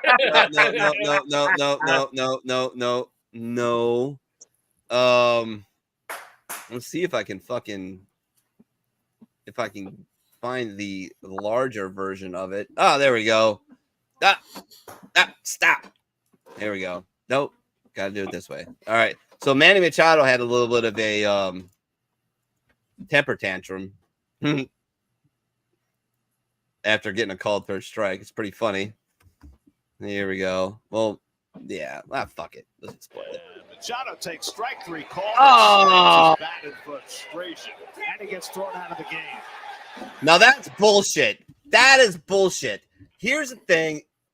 I get, you don't make it personal with an umpire. That is the easiest way to get thrown, and you should get thrown. You should get thrown. You fucking suck. Boom, gone. Gotcha. No problem. However, turning it around and slamming your bat on the ground is not. Well, it depends on what he was saying as he was slamming the bat. Yeah. If you're not looking at him and you don't make it personal, you don't get run. I don't care what you say. That's just an umpire with a little dick fucking getting upset. And I don't know. He could have been going full Shoresy mode with his back turned. But if he's not looking at him and he's not, that's the thing. It's like you see a pitch come across and you look down and go, really, Blue? Really? All right. I don't know what to name the kid. Your mom wanted it named after the place we conceived it. I don't know what's short for the bathroom at the Dunkin' Donuts in Boca Raton. Yeah, but if you don't look at him and you don't make it personal, you don't get run, in my opinion. You don't. And he didn't do anything. Look. Okay, that was a ball. Slams his bat. Now he said something. Now he got run. All right, so maybe he said something. Maybe he made it personal, but I'm really tired of umpires just trying to be fucking Billy badasses. I'm fucking over it. One, I hate them anyways. I know it's a hard job, No, But, really. I mean, Why is your strike zone looser than your mom? yeah, exactly. I mean, just ridiculous, man. I can't stand it. To have some fun, let's do a little Shohei. How about that? A little Shohei. Gee, I'm sure you had a lot of fun with umpire too. Oh boy. No, hold on here. Here we go. Shohei hitting, I don't know, probably about a 450-foot bomb. Jesus, this dude's ridiculous, man. Like, you're witnessing something you're never, ever gonna see. Ever. Has he gone again. around the world yet as far as home runs? I'm sure they're keeping track of it that way. Probably. But yeah, in Kansas City, Shohei Ohtani doing Shohei. The knee kick. 2-1. Fly ball. Left center field. Oh. He doesn't even swing hard. It doesn't look like he does it? No. Fly ball. Left center field. Ohtani obliterated. Damn, son. That guy's Wow. stupid. Yeah, he is absolutely amazing. I got, do I have it somewhere in here? I'm trying to find something that's pretty funny. Are they talking? Are they keeping track of how his pitching arm is doing? Oh, I'm sure he hasn't even thrown yet, Dad. Oh yeah. Okay. Yeah, I'm sure. He's not even scheduled till next year to throw. That's 18 months. I mean, minimum recovery. Yeah. I mean, unless you're a position player. So, but yeah, to pitch, it's just no. However, because I love my father and he loves Ellie De La Cruz, something very funny happened today in the Reds Brewers game. A little oops happened. A very bad pickoff play went very, very bad. I'll show you guys that real quick. Here we go. This is pretty funny. Pickoff gets by. Hey, and rough. Center wave. Does he score? Fuck it, I'm going home. Here's De La Cruz. Damn, that guy's is so freaking fast. He is fast. Perkins from center wave is on. Perkins barehand. Throw to the plate. Here's De La Cruz. And that's in slow motion, right? Was that in slow motion? No, it wasn't in slow motion. He runs so fast it looks like it. Oh man, he is.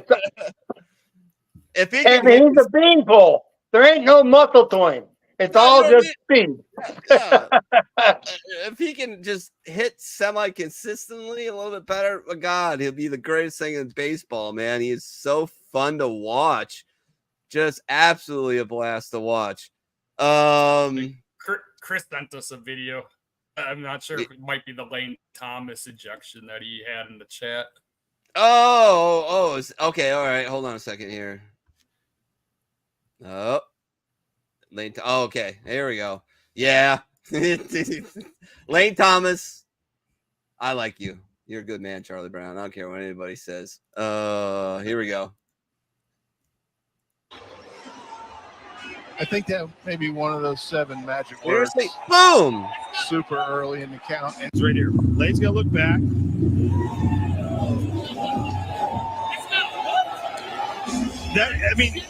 We literally have video and audio. He never said Second year umpire, by the way. That makes me even Second year more mad. umpire. wow. Yeah. I think that I'm pretty sure all he said was fuck. Like fuck. And then got run by Yeah. a second year umpire. It's like maybe there is Calm down, bro. maybe there is a reason that I was given enough talent to play Major League Baseball, because I may or may not have hit an umpire over the head with a fucking baseball bat. Because if you run me for saying fuck, like at a ball, like, I mean, I'm sorry, homeboy, we're gonna have a fucking problem. Like, I don't understand. I don't get where you're doing. Could you just clean it up just a little bit? Instead of saying fuck, could you say rats? No. What is this, peanuts? I mean, you have to really. You're a good man, Charlie Brown. You have to, rats. Exactly. You have to. But you have to do this within the official's parameters. He's the one that sets up this is baseball. He's the one that sets up the strike code. He's the one that sets up where the balls and the strikes are going to be at. He's the one that sets us up. He's the one that decides if you're allowed to smash the bat on the ground or not, whether you're allowed to cuss a little bit. He's Stop the trolling, one. Pook. That's how it is. But am I wrong? Am I wrong about this? You're telling me how it should be. Well, things aren't all puppy dogs and rainbows, Minnie. Things aren't how they should be in the real world, too, man. The umpire has the power here. We all know that. Mm-hmm. Yeah. I mean, if enough of you guys out there on the internet have a problem with the umpire, you can get him fired like Angel Hernandez. I've seen this. You guys got Angel fired. He retired. Here's the thing. Here's the thing. Yeah, he would take a job with Boeing inspecting planes. It's great. Yeah, there you go. Classic. You're All not right. Hold on. All right, we're gonna do something here. All right. But here's the thing: if the people like you on the internet, hold on, let me say this. No, like God damn it, on the internet have their way. We won't have. It's like an eye for an eye. There won't be any eyes. There aren't going to be any umpires. All right, call this a ball. That's what we're all hoping for. No umpires. Yes, call this a ball or strike. All right. AI robot umpires are coming. Okay. Ball or strike. You ready? All right. Okay. All right. I got a good idea what that is. All right. Let's see this. Ball or strike? Oh, that looked like a strike to me. Okay, it was a strike. That looked like a strike to me, bro. Yeah, that's what it looked like. Right down the middle of the plate. Next one. Strike to me. Ball or strike? Oh, man, I wish I could see that again, but it looked like it was a ball outside corner. Hold on. I'll give it to you again. It was called strike. Yeah, I'm going to call that a ball. It's a strike. Barely. Now here, how about this one? That's a ball. I didn't even see it. That's a ball. That's a ball. That's a ball. So, yeah, it is fucking hard, but it's your fucking job. Stop being fucking mammy-pammy fucking, he said something bad to me, so I got to run him so I still look like a man. Oh, fucking umpires. Anyways, moving on. Hey, I want to know something. What if I had the same attitude that these umpires have? What if I had that with my blackjack players that I deal with? I don't think it would work out well for you, Pook. I don't think it would, man. No, it wouldn't. I don't think anybody would be sitting at your table. Or you would be employed. Yeah, I mean, it won't last. It probably wouldn't last very long, honestly. But while it was going on, I wouldn't be making very many tips. That's for sure. I wouldn't be making anybody happy. You wouldn't. These umpires have a show to put on. They shouldn't be throwing players out unless the players are being egregious. I agree. I think. That being said, you already made it their show, bro. Everything it's their calls. Everything's up to them. It's up to them. All right, Chris finally got me. Hold on. This is Mookie Betts getting hit. Fucking great. I'm going to tell you right now whether he's done or not just by watching this. Here we go. Is it up? Yep, it's up. Here we go, Mook. What happened? No. Uh-oh. That's not good. That's not good at all. Ouchie. Let's see it. Ouch. The thing that bothers me about that is where I think it hit him. I think it hit him right here. Right where? Hit him right there. It broke his wrist.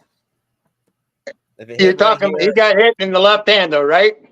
Yeah. Correct. He's done, man. He'll never be the same again. Possibly. Dude's done, man. That's terrible. He ain't never gonna hit home runs like that. You need it. That's all wrist, right? Right? Am I wrong? Well, it's a whole lot of things, but I mean, yeah, it's not gonna help. I mean, it's bones will heal, ligaments and tendons will really fuck you when you get hurt with those. You get tears just like that. That's what really hurts you. Bones will heal and you get over that, but because there's going to be the mental aspect afterwards. But, well, and bones in the hand can really do numbers on tendons. No, it's true. It's ugly. You would know after dropping a 400-pound fucking 1980s VCR on your finger up in northern Wisconsin. Let's check on some leaders in MLB. Bobby Witt Jr. still leading the league with a batting average of 326. Of course, Luis Arias from Miami traded to San Diego, still got a 324. Jurickson Profar, who's currently, I think he's day-to-day right now, 322. Marcell Ozuna, who almost got released last year, still tearing up at 322. And Juan Soto with a 319 batting average. Wins, Seth Lugo, Kansas City. Has got 10 wins. Ranger Suarez from Philly, the Fighting Phils, tied 10. Carlos Rondon, who hadn't done shit in 4 years, just has turned around and turned into a fucking beast. And for the Yankees, he's got 9. Chris Sale's 9. And again, Luis Gil with 9 wins for the Yankees. Home runs, Aaron Judge on a pace to possibly break his 62 home run record that he set a couple of years ago on there. Gunnar Henderson right behind him. Marcell Ozuna right there too with 20. Kyle Tucker now on the DL at 19. Jose Ramirez of the Cleveland Guardians at 18. Earned run average, Ronaldo Lopez with 1.69. Ranger Suarez 1.77. Shota Imagaga for the Cubs with 1.89 ERA. Runs batted in, Aaron Judge leading it with 63. Marcell Ozuna, again there with 62. Jose Ramirez 62. Juan Soto bringing up the bottom of the pack there with 55. Saves, Ryan Hensley with St. Louis. He's got 24 fucking saves. Jesus, dude. Really? Really. Hits, Luis Arias. No surprise there. The guy wears a Tony Gwynn jersey in the locker room because he's a left-handed hitter who can just spray the ball everywhere. Yeah, so love that guy. Wish he wasn't in San Diego. Would have loved him as a leadoff hitter in Chicago, but Jed Hoyer's a fucking retard. So moving on. Strikeouts. Tyler Glasnow still staying healthy in Los Angeles with 116 strikeouts. Garrett Crushet with the White Sox 116. That dude's gonna be going somewhere too, probably. Him and Lubob are gonna be traded. Dylan Cease traded from the White Sox in the offseason to San Diego with 101 strikeouts. And Jack Flaherty summarily kicked the fuck out of St. Louis, lands in Detroit, and has got 100 strikeouts. And boy, the last time he faced the Cardinals, he gave it to him. Stolen bases. They did a cruise missile with 35. Bryce Rang with 24. Jose Caballero with 22. Bobby Witt Jr. 20. Quality starts, which is 6 innings and 3 and giving up less than 3 earned runs. Corbin Burns from Baltimore. T knows him from Milwaukee. Yeah. Tanner Hook from Boston with 12. Zach Wheeler for the Fighting Phils 11. Jose Barrios 11. Seth Lugo from Kansas City, who's also up there for wins with quality starts with 11. So there you go. Anything else that I had here I put up? I'm not sure. Oh, we might get a little bit in trouble for this, but fuck it. I want to have some fun and have you guys laugh at some shit if I can find it. Here we go. All right. Everybody knows the Sandlot, right? Yeah. Yep. Would you like to hear some, would you like to hear some commentary on Benny the Jet versus the Beast? Because I would. Okay, go for it. Let's break down when Benny the Jet pickles the Beast in the Sandlot. So Benny laces up his PF flyers because he's going against a dog that deadlifts 400 pounds, and he's got to be lightning quick. His buddies try to get him to stay because they don't want to have to tell their parents that Benny the Jet is now Benny the Closed Casket Funeral. And this is the look of who's about to jump off the high dive but can't swim. And he's thinking, oh, Lord, I hope you made me one buoyant motherfucker. Benny lands in enemy territory and all seems quiet until the Beast struts out like Mike Tyson heading to the ring to knock someone's fucking block off. The Beast spits out the Babe Ruth signed ball and is like, hey, pal, you want sloppy seconds on this? You're going to have to race me for it. Benny comes in with a slide that I think most people would consider sick as hell. If you showed this to 10 people on the sidewalk, they'd go, hey, damn, that was sick as hell. He grabs the ball, and now it's just a foot race. The Beast breaks through his chain, which is a tad alarming, but my dude is T1000ing like a boss and makes it to the other side, and that's all she wrote. Let's call, fuck, that dog has ups. Benny's running for his life in a controlled panic, letting people know that if they have a stun gun, now's the time to bring it to their front lawn. Benny's running a 4.240 on top of fried clam plates, but he can't shake the Beast, who clips Benny, and it looks like we may have a Ricky Baker situation on our hands. Benny, throw it down right here. It looks like the JEP head to the ICU. Power bombs himself perfectly. After getting smoked by the fence, the Beast gets up like nothing happened and is like, you know what? You guys are good shits. Next time I get a bottle of moonshine, I'm calling you boys and we're going to party our asses off. Now that that's out of the way, I'm doing 2 for 1 on saliva balls. All right, let's I thought. Whose spot was that? What's that? Whose spot was that? Who did it? Oh, it's a guy who does 60-second classics or something like that on Instagram and TikTok and whatnot. Yeah, but I thought I don't even have to watch the movie again. I know, right? Yeah. But yeah, that about ends up my segment. So we'll get into final thoughts. Pops, you're first because you were first up. What you got? Hey, we see people doing weird stuff all the time, but they got all kinds of programs out there to help you. There's telephone numbers you can call. There's places you can go. It's too easy just to give up. Put forward some effort, and somebody will help you out, and you get it straight. It's too easy to get away. Take a little bit of the hard road and make a call. Call up or meet with a buddy. Somebody will get you to think about it, and we'll have you tomorrow. Absolutely. Brother Bishop Pook Dog, what you got, baby boy? Well, Minnie, we know this is Pride Month here. Oh, it's Pride, right? Okay, it's yours. Okay. Okay. And Minnie, don't be a racist, sexist, homophobe. Just because I didn't do fucking shit. Just because someone might be attracted to minors doesn't mean they're going to act on their impulses. What in the wide world of sports is going on here? I had you people try to get a little track lead, not to jump around like a bunch of Kansas City faggots. There we go. We're deplatformed again. We just got deplatformed. Thanks, Minnie, for deplatforming us. Demonetized.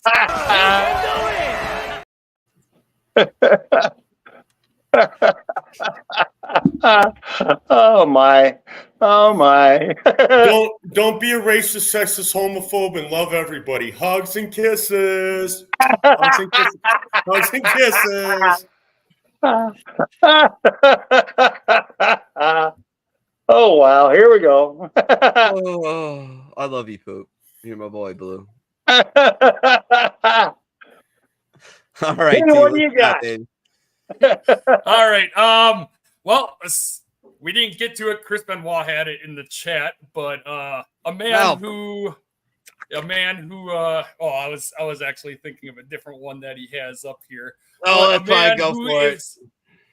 A man who is famous for shoving a different kind of cylindrical meat product down his throat than OnlyFans model Mia Mercy was with Joey the Chestnut, Philadelphia Eagles player. Joey Chestnut is not eligible to compete this year in the Nathan's Hot Dog Eating Contest after winning the last 16 because he signed a contract to advertise with Impossible Meats for their veggie dogs. That fucking joke. I mean, Jesus, do you need to drum up enough fucking attention for your fucking stupid eating contest? You know they're going to let them in eventually, right? But they're just, this is just them getting attention for their stupid eating contest.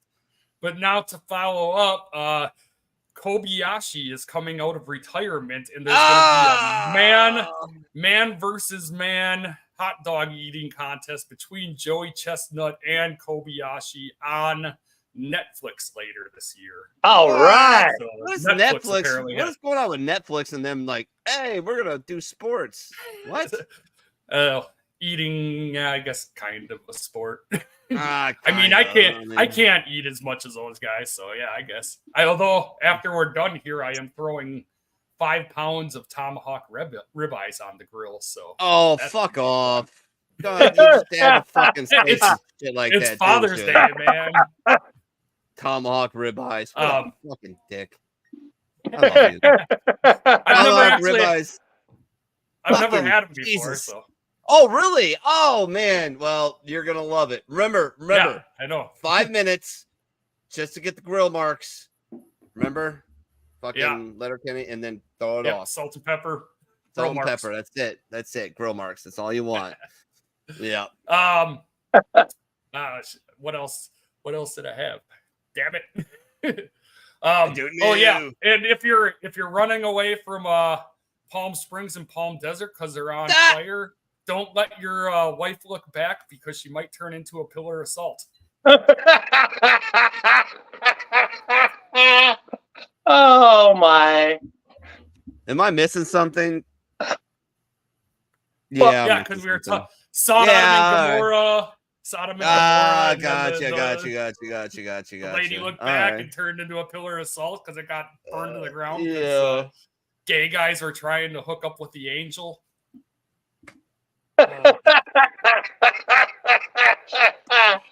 Oh wow! Here we go. All right. All right. Breaking news. Chris said Mookie Betts out with a fractured hand. Oh no. That's bad.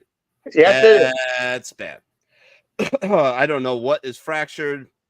Like I said, it looked like it caught him here. Maybe it was right here. If it broke that, that's a fucking problem. Because why? Well, he's a right-handed batter and he squeezes with that fucking, especially that pinky right there.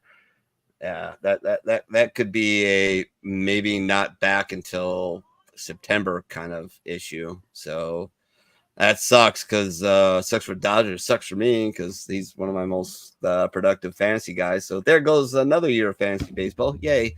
Other than that, I guess, remember, never take a permanent solution to a temporary problem. Been there, done that. Got the members only jacket. Still here though. Thanks in large part to my friends, some of them on here tonight. Reach out, enjoy the weekend, get out. It's summer, it's fun. Go out and do shit. Go to the river, go enjoy the outdoors, have some fun, live your life. Don't be stuck to your phone. Other than that, I want to thank Pterodactyl. I want to thank Pook. I want to thank Pops for a great show. And we'll call it a day. I'm pretty tired. Think I'll go home now.